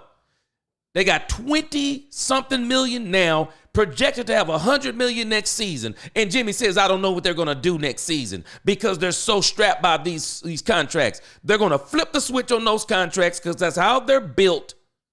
And they're going to have $100 million. Jimmy, I'm telling y'all, stop listening to these guys because they have Super Bowls and things they've done in the past. These guys aren't even studying anymore. Troy Aikman was. When Troy Aikman said what he said about CeeDee Lamb, did you notice what he said? I watched the tape. Didn't even have a Cowboy game coming up. Troy Aikman watched the tape because he wanted to see what was the problem with the Cowboys. And you know what his conclusion was? Y'all might not be hearing it. It's not Dak Prescott's fault. That's what Troy Aikman was saying. Poor route concepts. Poor route running.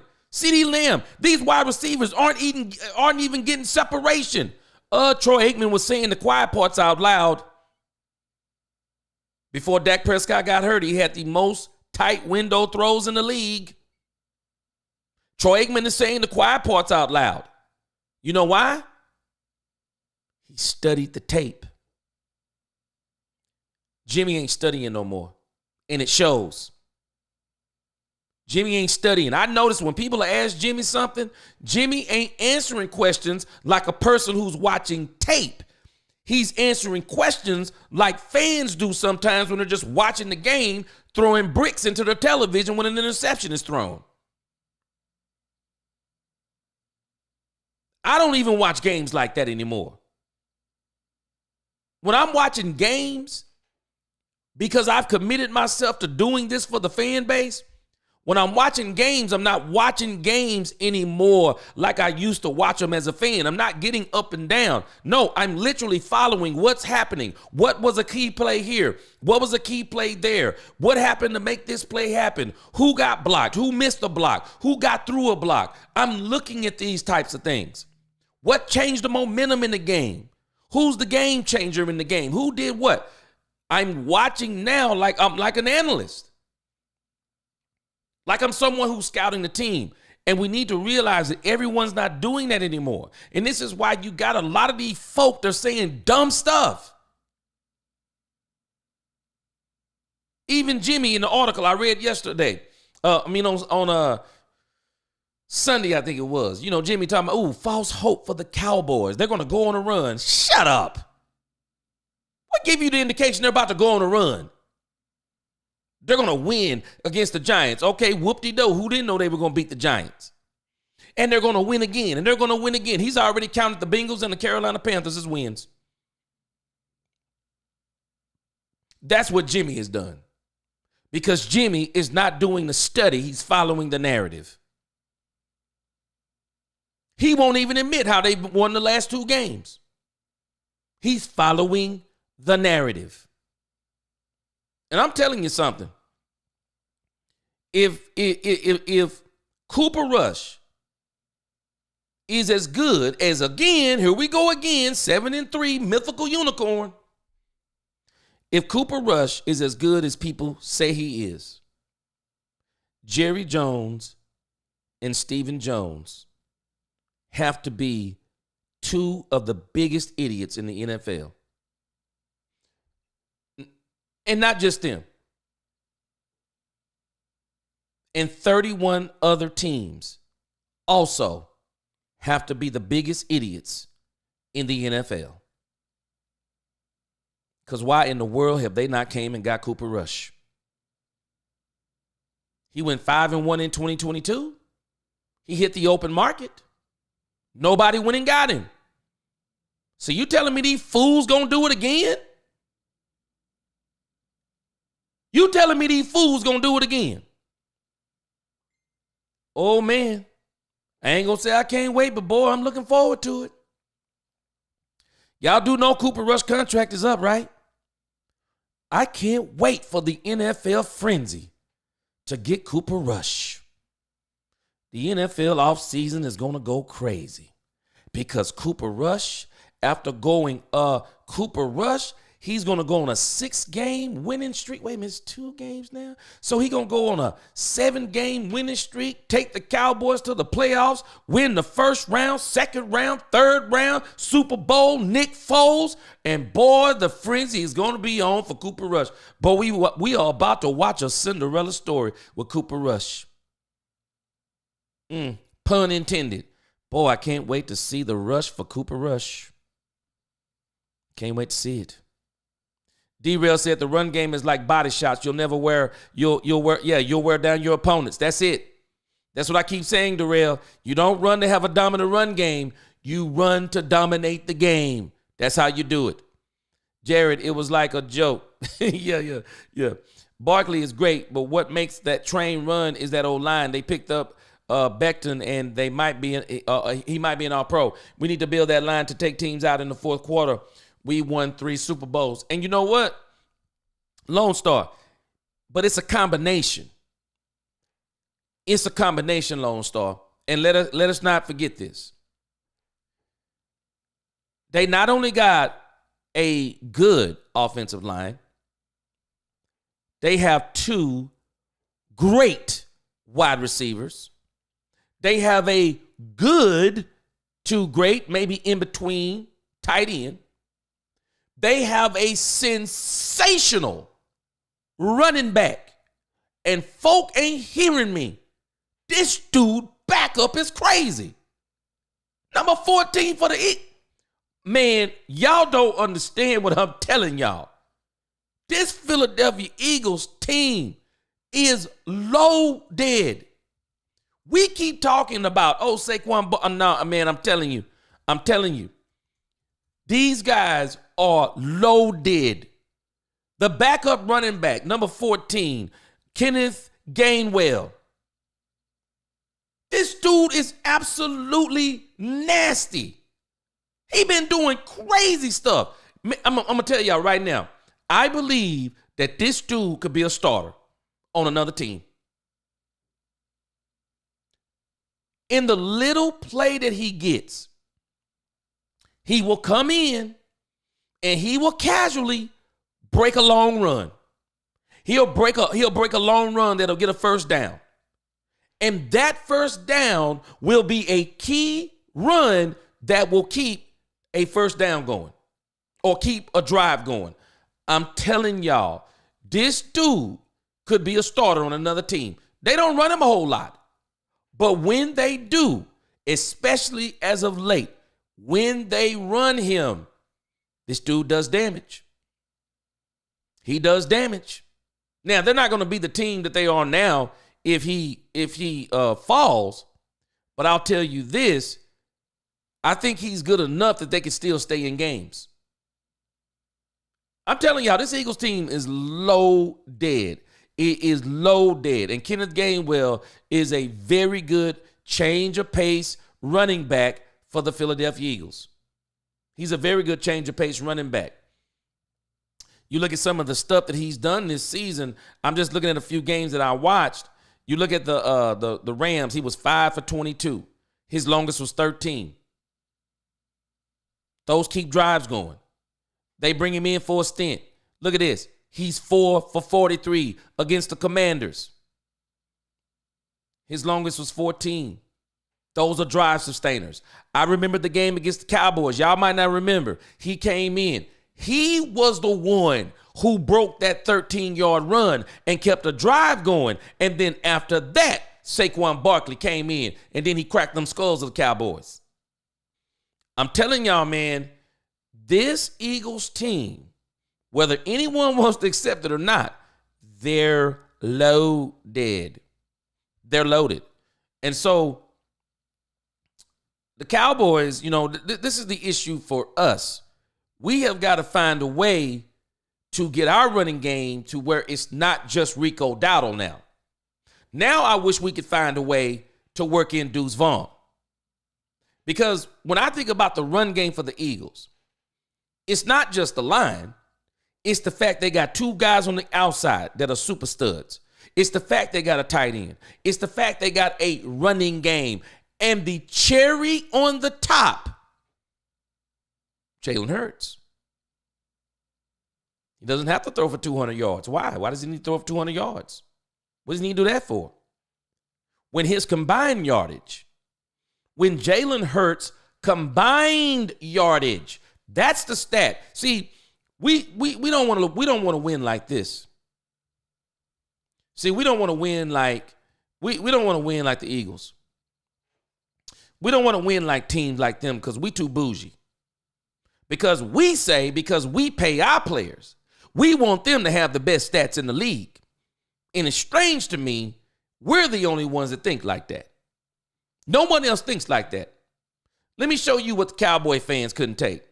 See, this is what the Cowboy fans couldn't take because we hate our quarterback. See, we couldn't take this. We couldn't take Dak Prescott 11 for 19, 118 yards and 1 touchdown. We couldn't take that unless it's Cooper Rush. Now, if it's Cooper Rush doing this, man, we're going to brag all day long on Cooper Rush. Man, he went 11 for 19, 118, 1 touchdown. Man, he managed the game. That's what we need, game management. Cooper Rush, blah, blah, blah, blah, blah. That's what we do with Cooper Rush. Dak Prescott, he making way too much to be 11 for 19, 118 yards. That's the Dallas Cowboys. That's the Dallas Cowboys. Well, Jalen Hurts is in the top 10 paid quarterbacks in the league too. Jalen Hurts is bringing home a boatload of money. We don't want this from my quarterback. We don't want it.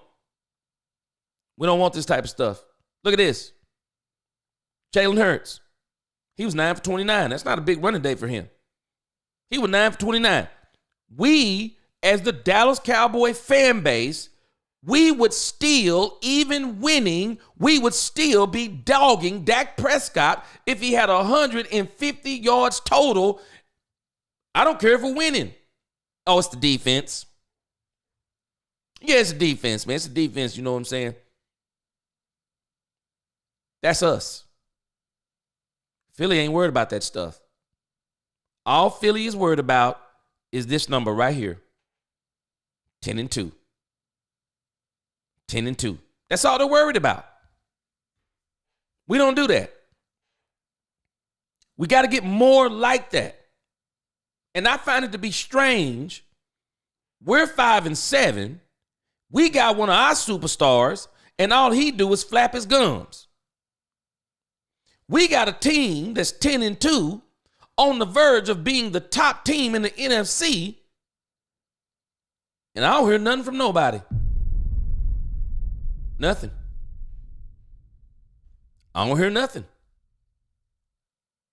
I don't hear Jalen Hurts saying we going to the Super Bowl. I don't hear Saquon Barkley. Yeah, we gonna get that number 1 seed. I don't hear them saying all this we ain't done stuff and we can have a podcast and do. I don't hear all that stuff. Tell you what my eyes see. I see a lot of people keep hating on the Philadelphia Eagles. Keep talking about what Jalen Hurts is not. And all I keep seeing is 10-2. I don't hear Jalen Hurts defending himself. All I keep seeing is 10-2. That's all I keep saying. That's all I keep seeing. And it's for as much as people hate the Philadelphia Eagles coach. You tell me what you want to. I don't know. Who are you going to take? Him or Mike McCarthy? Who are you going to take? Him or Mike McCarthy? I'll tell you this. He's got a much nastier attitude. He builds a way different attitude in his team. What's his name? Nick Sirianni? I'm sorry, man. Nick Sirianni is probably the kind of coach that a lot of folk like to play for. He's a doggone dog. He's a dog.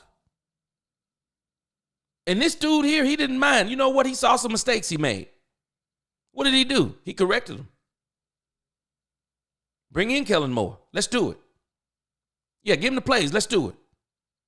I'll coach the team. Let's do this thing. He's only got his team at 10-2. That's all he did. I'm telling you, man, the Cowboys have got to change their mentality.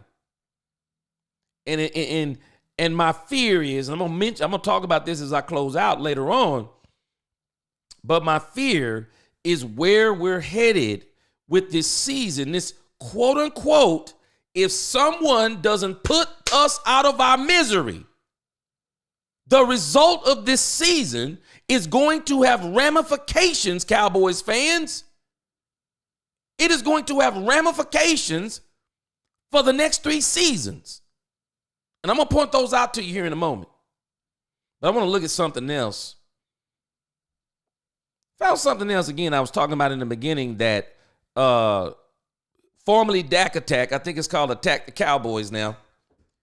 He brought this thing up called the playoff machine. And it's on ESPN.com. And it's anybody can use it. It's free. And I haven't really played with it. I kind of saw him kind of tinkering with it. But basically what you can do on here, from what my understanding is you can go on here and you can press, and let me see if I can, let's see.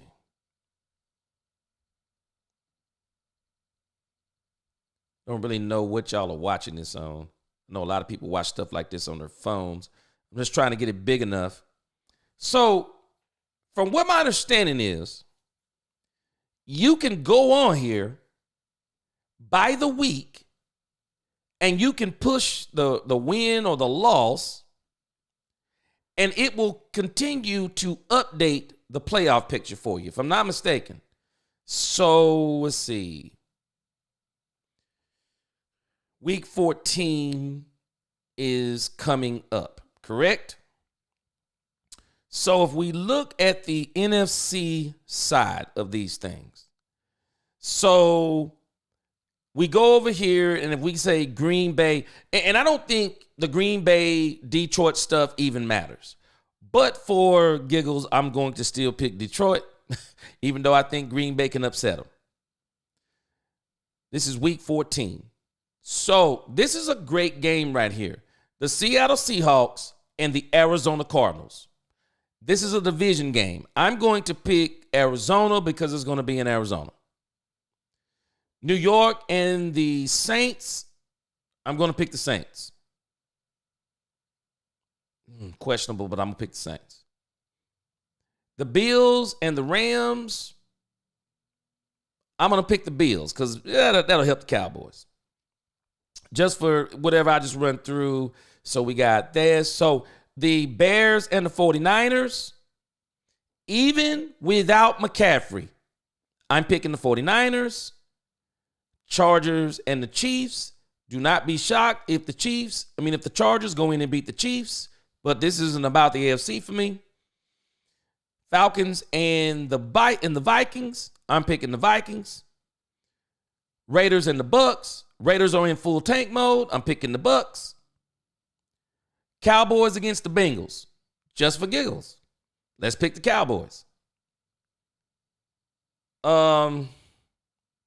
Looks like the Panthers and the Eagles. No need to even think about it. Jaguars and the Tennessee Titans. Doesn't really matter. I think the Jaguars are in full tank mode. I'm going to pick the Titans. Miami and the Jets. I think the Jets are done. I'm going to pick Miami. So, just based on what I just did, if I'm not mistaken, in week 14, that would still put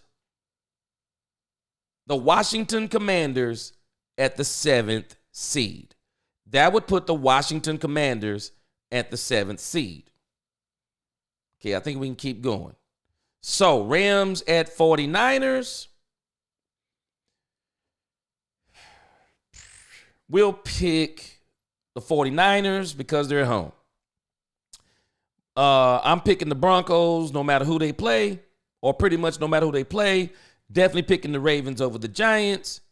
I'm going to pick the Cardinals over the Patriots. I'll choose both of these teams absolutely stink. I'm thinking the Jets may be able to pull it off. Trevor Lawrence may be gone for a couple of weeks. Buffalo Bills and Detroit Lions is going to be a pivotal game for the Philadelphia Eagles. This is going to be a pivotal game. I'm going to pick the Bills. Cowboys and the Panthers. I'll be honest with you. I don't think the Cowboys are going to have an easy game as people think they are. But just for giggles, we'll pick the Cowboys. Bucks and the Chargers. I'm going to pick the Chargers. That helps the Cowboys. Commanders at the Saints. I'm going to pick the Commanders. Pittsburgh at Philly. I don't know if Wicked is on here. I hadn't seen him yet, but Wicked, I know you're not going to like this, but I'm going to pick Philadelphia. I'm going to pick Philadelphia.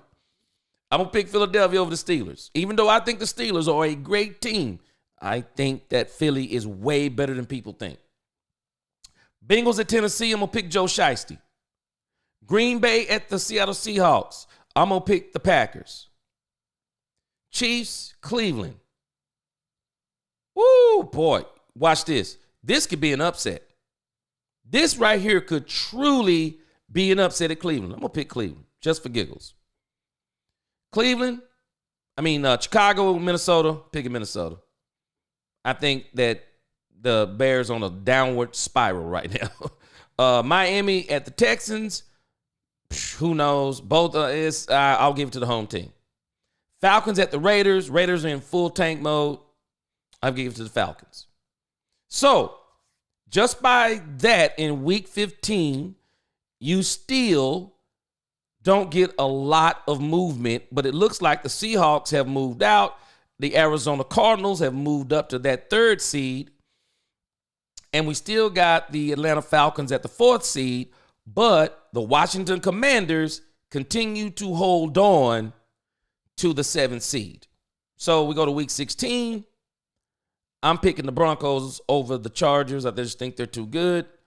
I'll pick the Bengals over Cleveland, Chiefs over Houston, Colts over Tennessee. Tough one right here. I don't know. Baltimore been kind of tripping. But I'll do is just for giggles on this one. I'm definitely picking the Lions over the Bears, even though the Bears, you know what, just for giggles. The Bears almost beat Detroit. They fired the coach. I don't know. I'm going to leave it there. Bills are going to absolutely destroy the New England Patriots. I'm going to take I'll take the Seahawks in a surprise win over the Vikings at Seattle. Probably wrong on that. Rams over the Jets. Woo, 2 stink-up teams again. I don't know. O'Connell almost beat the Jaguars. It's a matter of which one of them want to stink the worst. Toss up. I don't know. I'll pick the Raiders. Philly and the Commanders. I just can't see it. Let's just for giggles pick the Commanders. I can't force myself to do it. 49ers at Miami. I'm going to pick San Francisco.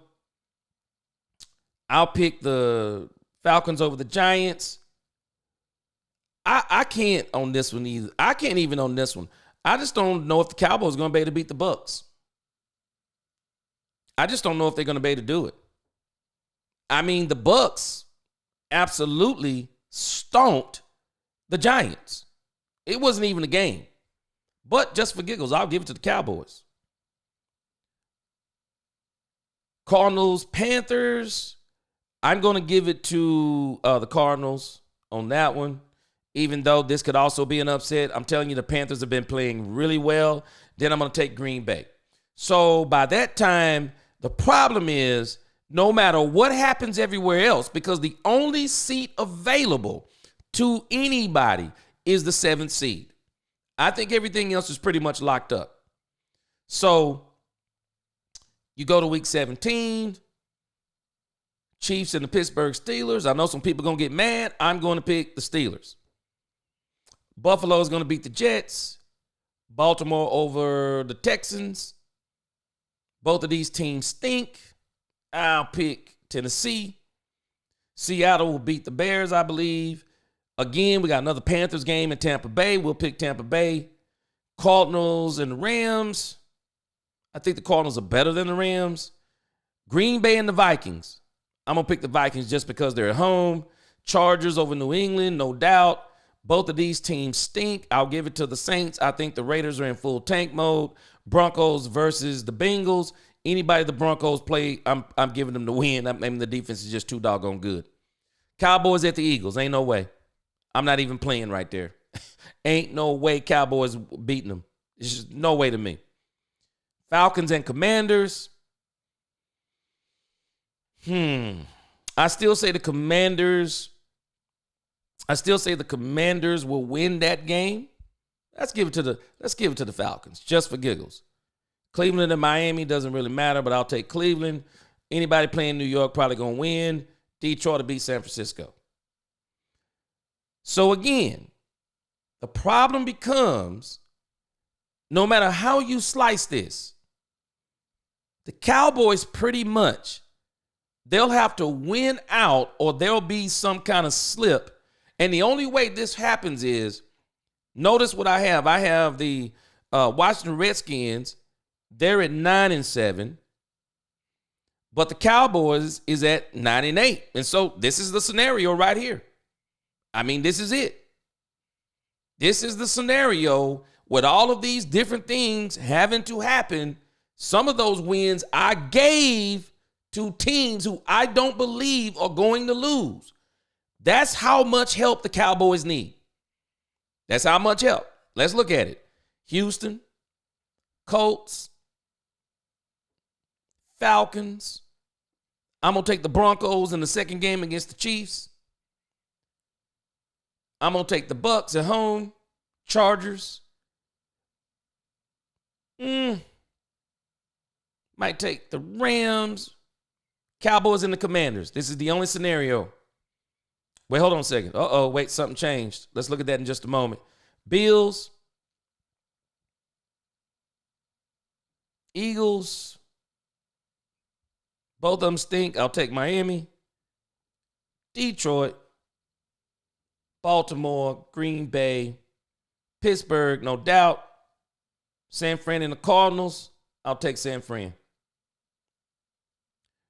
No cap, if he was on here, he would absolutely love this. But watch this. So there's another problem. If the Commanders and the Cowboys wind up tied, and the San Francisco 49ers wind up tied with them, the 49ers will go. The 49ers will go. If the Cardinals win, the Tampa Bay Buccaneers go. The Tampa Bay Buccaneers go. If the Cowboys and the Redskins tie, if the Cowboys and the Commanders tie at 9-8, and they tie with the Tampa Bay Buccaneers, Tampa Bay goes. See, there's more at stake here or more at play here than we understand. The Cowboys got some tiebreakers that they're going to lose. And one of the worst things the Cowboys did was lose to the 49ers and the Falcons. Those were two of the worst games they could lose. And the reason being is because of the division that they're competing with. The division that they're competing with is the NFC West. Because basically the NFC North has wrapped up 3 playoff spots. So you got the West with these teams all cluttered in here: Arizona, Seattle, Los Angeles. And then you got the NFC South, which to me, they're not as big of a battle because I just don't think Atlanta's going to I gave Atlanta some games, but they're 10-7. I do believe that Tampa Bay will probably finish with a better record than Atlanta, but doing some things so the Cowboys could get up there. The scenarios, I mean, you can go in here and play with this, man. It's a pretty neat little tool. But the scenarios for the Cowboys to literally get in the playoffs, it is going to be absolutely tough. You know, you go back through here week 14, I mean, you basically got to make sure in what you're doing. I mean, you say the Cowboys. I mean, you guys go through and play with this yourself. I'm telling you, the things that have to happen for the Cowboys. I mean, so many of these things involved the NFC West and the NFC South. And some of those teams are playing each other. It requires so many crazy, fluky losses. And even if the Cowboys tie with some of those teams, the problem is those teams beat the San Francisco 49ers. They beat the Falcons. And so that in itself will make us lose so many tiebreakers. So many tiebreakers. And so, I mean, really what's going to have to happen almost is an absolute, I mean, you're literally looking at an absolute collapse by some of these NFC teams. I mean, I don't know any other way to do it. I mean, of course, except for the Cowboys winning all the way out. You know, them beating Cincinnati. And the problem is, even with some of this, you know, some of these teams that I'm saying that's going to win and lose, I don't think they're going I just don't think they're going to lose. But this is basically what you have to do for the Cowboys. You know, and even with the 49ers.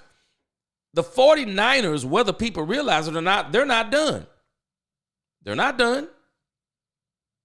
Just because McCaffrey is gone, I don't think they're done. They can still run the ball. I mean, I'm not counting that doggone Ice Bowl last night. I mean, that thing was crazy. That was an absolute crazy game. I just don't know of many teams that were going to win that Ice Bowl with the Buffalo Bills, and especially with the way they were running the football. I mean, because when you look at some of these other teams and some of the games they have, I mean, they just have so many different. They have easier schedules too. I mean, the NFL did something kind of neat a few years ago. They started putting all of the divisional games at the end. One, so they could stop people from trying to rest and tank or whatever the case may be. But it also creates a lot of parity because you'll get a lot of those teams, and now they're needing divisional wins for tiebreakers and things like that. They put a lot of those games at the end. And so when you look at the Cowboys, they actually have two teams that are at the top of their division. But then when you get to Arizona, when you get to NFC West, these teams, they're all kind of up in a pack to where if any one of them emerge, they're probably have a better chance of getting the 7th seed than the Dallas Cowboys. So the Cowboys are basically in contention with 4 teams from the NFC West, 2 teams from the NFC South, and then the 1 team in their division. They're in a serious, they got serious competition as far as it applies to this playoff picture. But this is on ESPN. It's called the Playoff Machine. Yeah, so it's called the Playoff Machine. Y'all go on here and play with this yourself. I'm telling you, this is a very interesting tool. I didn't even know something like this existed. But I absolutely love it. I'll probably go back through it here over the next few days and try to create the scenario where the Cowboys actually go to the playoffs. And I know the one that it is that the Cowboys, they basically have to win out. I think that's the only one that is truly possible for them to do, is they literally have to win out. And it's still going to require some help because I say the Washington Commanders are already 8-5. They'll be 9-5, I think, after they beat up on the Saints. And so I think that makes things even harder for the Dallas Cowboys to be able to get in here. I'm telling you, man, the Cowboys, people talking about there's a possibility. We got to start being real and say, but what is that possibility? Is it 10%, 20%? Man, some sites have it at less than 1%. Actually, they have it at -1%. -1%. You think about week 16. Who don't think the Seattle Seahawks could possibly beat the Minnesota Vikings at home? They could, but you have to make the Vikings win.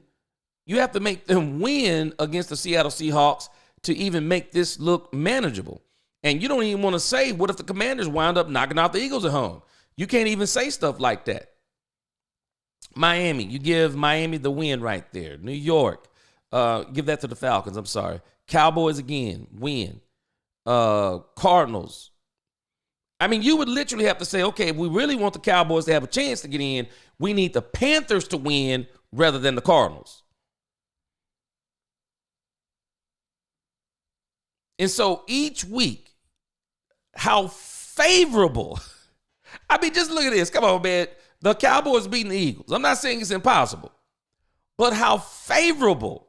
You literally have to make this for the Cowboys. It is insane when you think about it. It's insane how favorable you have to make this. You literally have to make it so favorable that you start looking at this and you're like, come on, man, this don't even, there's no way all of this stuff is going to happen. But this is what you have to do for them to be able to get into the playoffs. It is.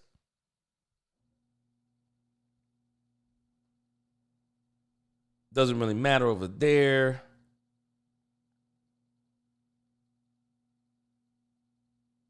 You think about this game with the Detroit. The Detroit Lions, they'll win that game. Okay, so week 18. I'm on my last one. So, we go in.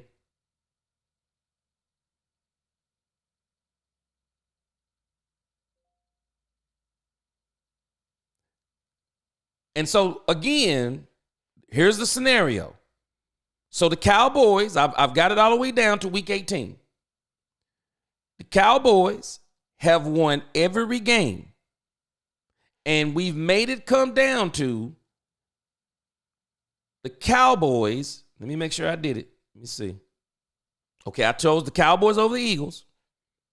So it basically comes down to, this is the scenario everybody is wanting. The Washington Commanders being 10-6, or, being 10-6, and the Cowboys and them for the last game. Let's see here. The Houston Texans, doesn't really matter. I think they'll beat them. Colts, Falcons, Broncos, Bucks, Chargers, Rams. Let's save that one for last.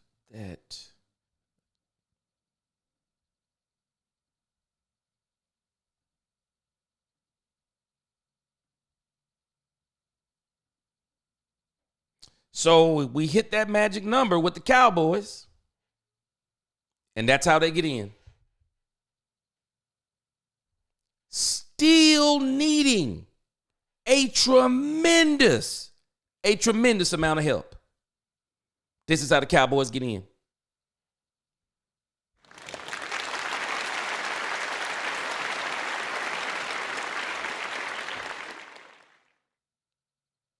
That's a lot of moving pieces, y'all. That's all I can tell you. That's all I can tell you, man.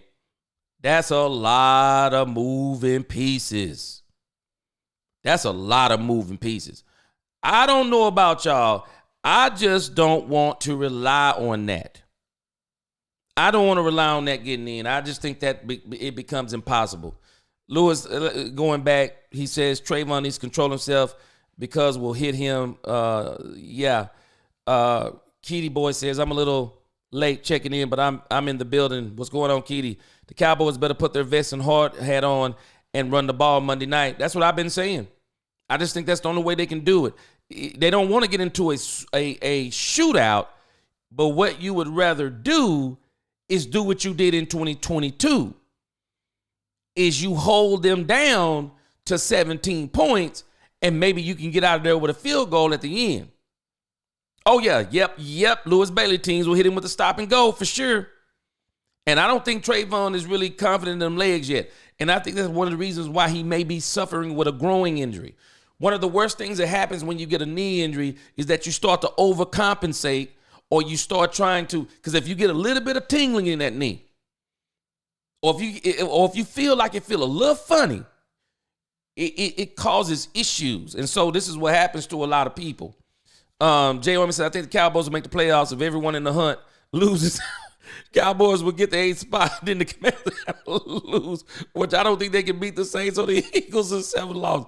Yeah, it's just so many moving pieces, man. 8th spot, where on the couch? Yeah, it's a 7th spot, but I think J.R. be being funny. The only thing that they are accomplishing is the fact that they don't know football. Making millions being the troll. Stephen A. Smith is a genius, no doubt. See, I don't trip on him. He doing what he's supposed to do. It's comedy for him. I have a problem with past players, especially from the Cowboys, past coaches, especially from the Cowboys, doing a whole bunch of talking like that. Man, they know how this stuff go. They should be encouraging the team. The real Darryl says casuals have ruined the game. Fantasy football. Yep. You right, Lone Star. Fantasy football has ruined how we look at games. Stats don't tell the whole story. That's why you got to look with your eyes, look at the stats, and go into some of the analytics. Because the reality is they should all tell the same story. The issue is the farther down you kind of bear down, they'll give you even deeper parts of the story. But they all have to work together.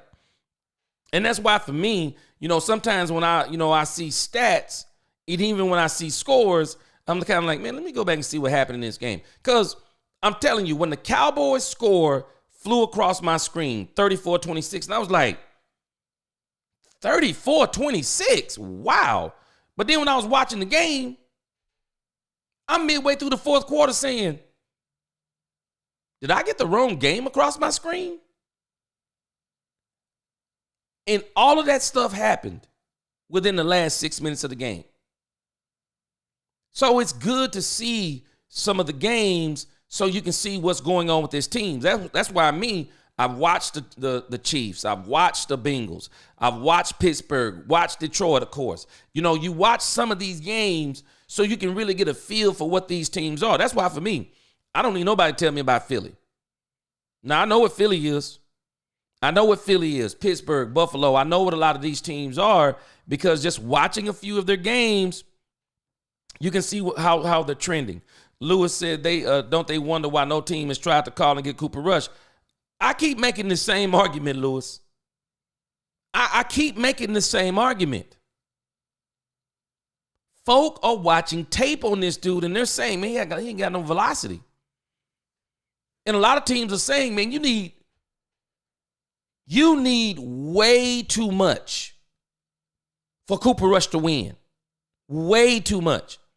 And with a lot of folk who don't really understand what they're seeing in Dak Prescott, a lot of people are saying, y'all don't realize this dude is covering up a lot of warts on your team.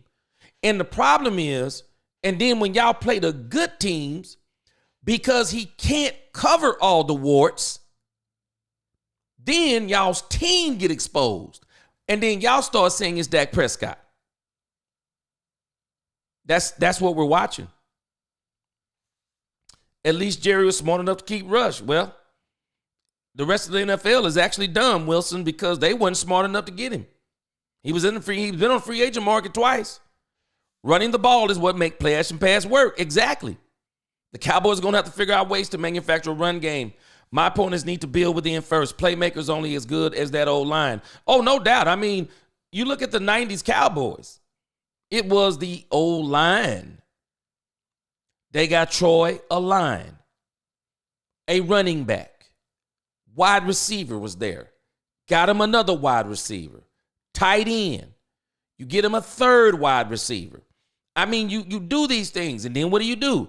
You go and then say, wait, now we got to start building on the other side of the ball. We got to get us a defense. We got to get us at least one great corner. We got to get us a great corner. We got to get us a couple of safeties. Man, Darren Woodson was second to none. They had a kid named Washington. I think he was a safety. I mean, the Cowboys have had some players. Their defensive line, their linebackers. You build. And one of the worst things that has happened on this team is player development. Man, that man Brock and T. Smith is a good start to the Cowboys O-line. They're on to something with their O-line, but they need more tests. I think we need to pump the brakes. We're talking about the Giants, who really had no running game. I mean, their defensive interior guys were missing. Let's pump the brakes. Let's get a few more tests. And I don't know if we're going to be able to get those tests, but there is one guy for the Cincinnati Bengals. We're going to see what he does. I think his name is Hendricks. He's been balling this year. He has actually been balling. And he is going to be a problem for the Cowboys. And we'll look at it. We'll look at that around Thursday or Friday.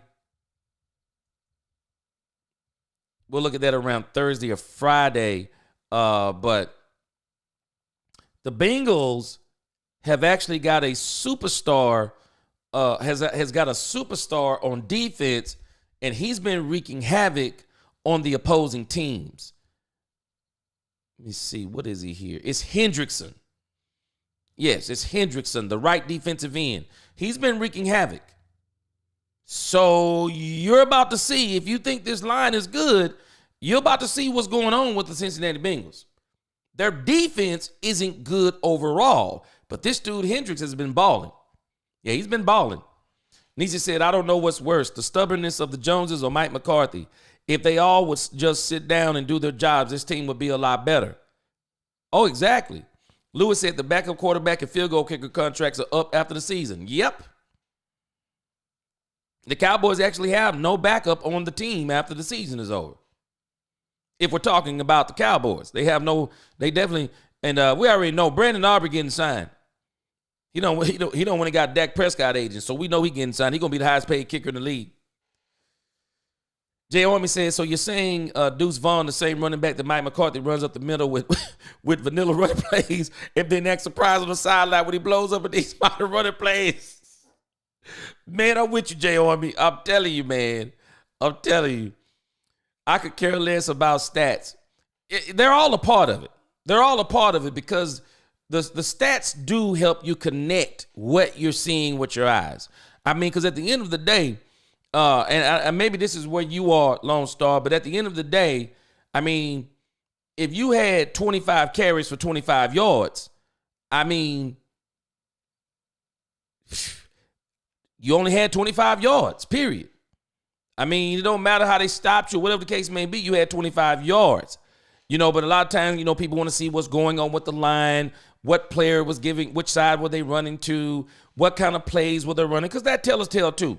Because just like Jay Army just brought up, I think one of Mike McCarthy's worst running traits, why does he run the ball to the A and the B gaps only? Why is he always running the ball up the middle? Very few sweeps, very few pitches. I mean, so predictable. So predictable. Jalen isn't throwing for over 200 yards because the head coach told Kellen, you better incorporate the run. We paid too much for Barkley and you'll use him. Hey, and you know what? Also, Nisi, but what I appreciate is that Jalen Hurts ain't tripping. Jalen Hurts not tripping. The team not tripping. Nobody tripping. They're winning. They're winning. We'd be mad if Dak was doing it. I guess Cooper Rush is making so little money, people don't get mad about it. Lewis said, when I'm around people that talk like that, the first thing I think of is that they don't know football knowledge. Some people they don't know, they don't understand the business nor football. And that's why for Terry Bradshaw to say that when Dak is healthy, Cooper Rush should still be the quarterback. That's the exact reason why you need to stay on TV. And I don't even think you need to stay on TV. I'll revoke your credentials after that. You are really saying some dumb stuff. I'm not letting $231 million sit on the bench. You can get mad. Anybody get mad, get glad they want to.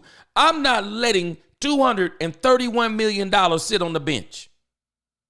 Because if Cooper Rush is that good, then I would have traded him during the trade deadline, and I would have got a second-round draft pick for him. Or I would have got a run. I'd have got something for him if he's that doggone good, and I've already committed to my $231 million quarterback. Stupid. I can't even believe Terry Bradshaw let something like that come out of his mouth. That is crazy to me. Crazy. Michael know that with Jerry, it's all theater and bull. Well, he's an extension of Jerry on the field. He is. 70s fan says it ain't so G. What's going on, Josh? Wiggy, hello, G, and all you Cowboys fans. Haters, I'm here. I'll be great. It will be a great game. Hit that like, subscribe, and that bell, y'all. Yes, for sure. Now, Wiggett, I was on here talking about your team a little bit. I had somebody mad at me last night because I said I believe that the Pittsburgh Steelers, at least to my eyes, based on how Kansas City has been playing, I think that the Pittsburgh Steelers are better. And Buffalo Bills, with our eyes right now, both of those teams with our eyes, they seem to be better than the Kansas City Chiefs. Because the Kansas City Chiefs, the way they're winning games is strange. But the proof will be in the pudding. We're getting close to that playoffs. We're about, 6 weeks out? About 6 weeks out. Josh says all the Dallas Cowboys today. What's going on, Daniel? He said, hey, yeah, I think that there is some good news in the Cowboys' favor this week against the Bengals. Diggs and Nealon are expected to be back for that one, and Martin should be back too, but not Tank. Now, Daniel, is it really good news that Zach Martin is back? I mean, people have been having highlight reels on Zach Martin this year. I mean, is it really good news? I don't think Zach's 100%. I hope he doesn't come back until he's 100%. Now, what's going to happen is, I think what we should be more focused on is the continuity being built on this on this offensive line. We should be very concerned about that continuity, because when Martin comes back, that means that now what you've been kind of building, now you're going to kind of have to go back to some of the things you were doing. Guyton, from what my understanding is, he's going to be out. I don't know what's going on with Awesome at this time, but it'll be another change. We'll see. We'll see what it look like. What time is it? Rush hour? Well, we're going to see. Just letting everyone know, Browns and Broncos are having a darn good game, 7-7. Yeah, I'm about to get off of here. I want to see the rest of that game because I'm telling you, man, the Broncos are the absolute real deal. What's going on in sports? Folks want Dak to carry the team, but they exempt Rush from that same standard. Exactly.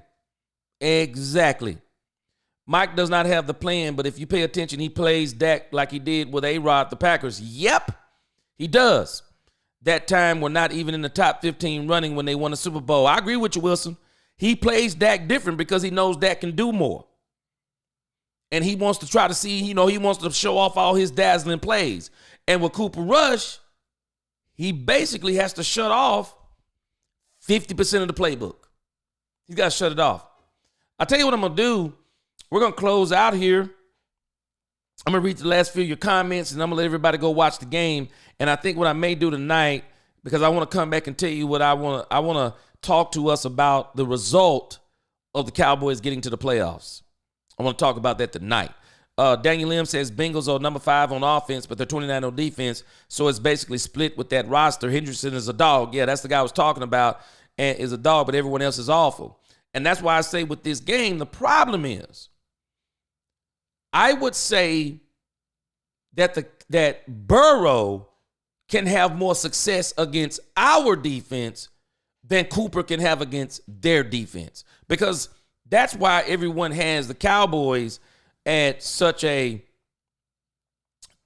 have the Bengals at 6.5 points favorites, because they're looking at Burrow versus Rush.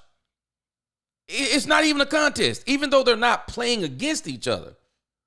But if you tell me there's going to be a shootout, I'm taking Joe Burrow. But we're going to see. We're going to see if Mike Zimmer can pull a rabbit out of the hat. Joe Burrow might be having his best offensive season despite the 4-8 record, and even Mike McCarthy sees that during his press. Said that during his man. I've been watching this dude Joe Shiesty. Man, this dude been balling. His defense just keeps letting him down. Not to mention, he has made some mistakes too. He has. And the problem is with Shiesty making some mistakes, his defense can't cover for him. So the problem is he, like Dak, has to play mistake-free football. That's what his defense is. Because you think about what happened to Dak early in the season. The defense wasn't playing with the flip. And Michael Parsons has made it clear. It's not the fact that it's Dak Prescott's fault. No. According to Michael Parsons, we're just now in week 12.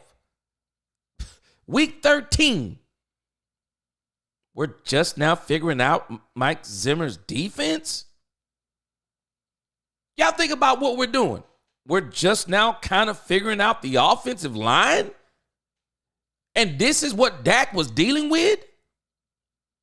He literally had to play without figuring out what the offensive line was, what the defense is, and what kind of running game, because Jerry Jones, by his orders, said we were doing running back by committee rather than doing what I said from the beginning. Scratch that, Rico Dowdle should be the running back. They have done a really good job of protecting Rush in the pocket. Didn't do that for Dak. And that has been the problem. Jay Army said, I just did my playoff machine and I picked the Cowboys to win against the Bengals, Panthers, the Bucks. If the Commanders lose to the Saints, Eagles, and Cowboys get help by NFC, they will be in by week 16. Lot of moving parts. If this game comes to a shootout, we will lose. That's what I keep saying. We will lose, G. But I'm going with 27-24 Cowboys over the Bengals. This game is going to come down to, can the Cowboys offense put up enough points against the Bengals D? And I also think it's come down to what it did in 2022. Can you find a way to keep the Bengals below 20 points? Don't even let it get to that point. Can you keep them below 20 points? Because I'm afraid that if it gets to 27, I'm afraid that means that the Bengals are probably going to get a shot to even take it into 30. And I think 30 is dangerous territory for the Cowboys. I think it's very dangerous territory. Because I'm telling y'all, the more Cooper Rush throws the ball, the more he's going to be a liability.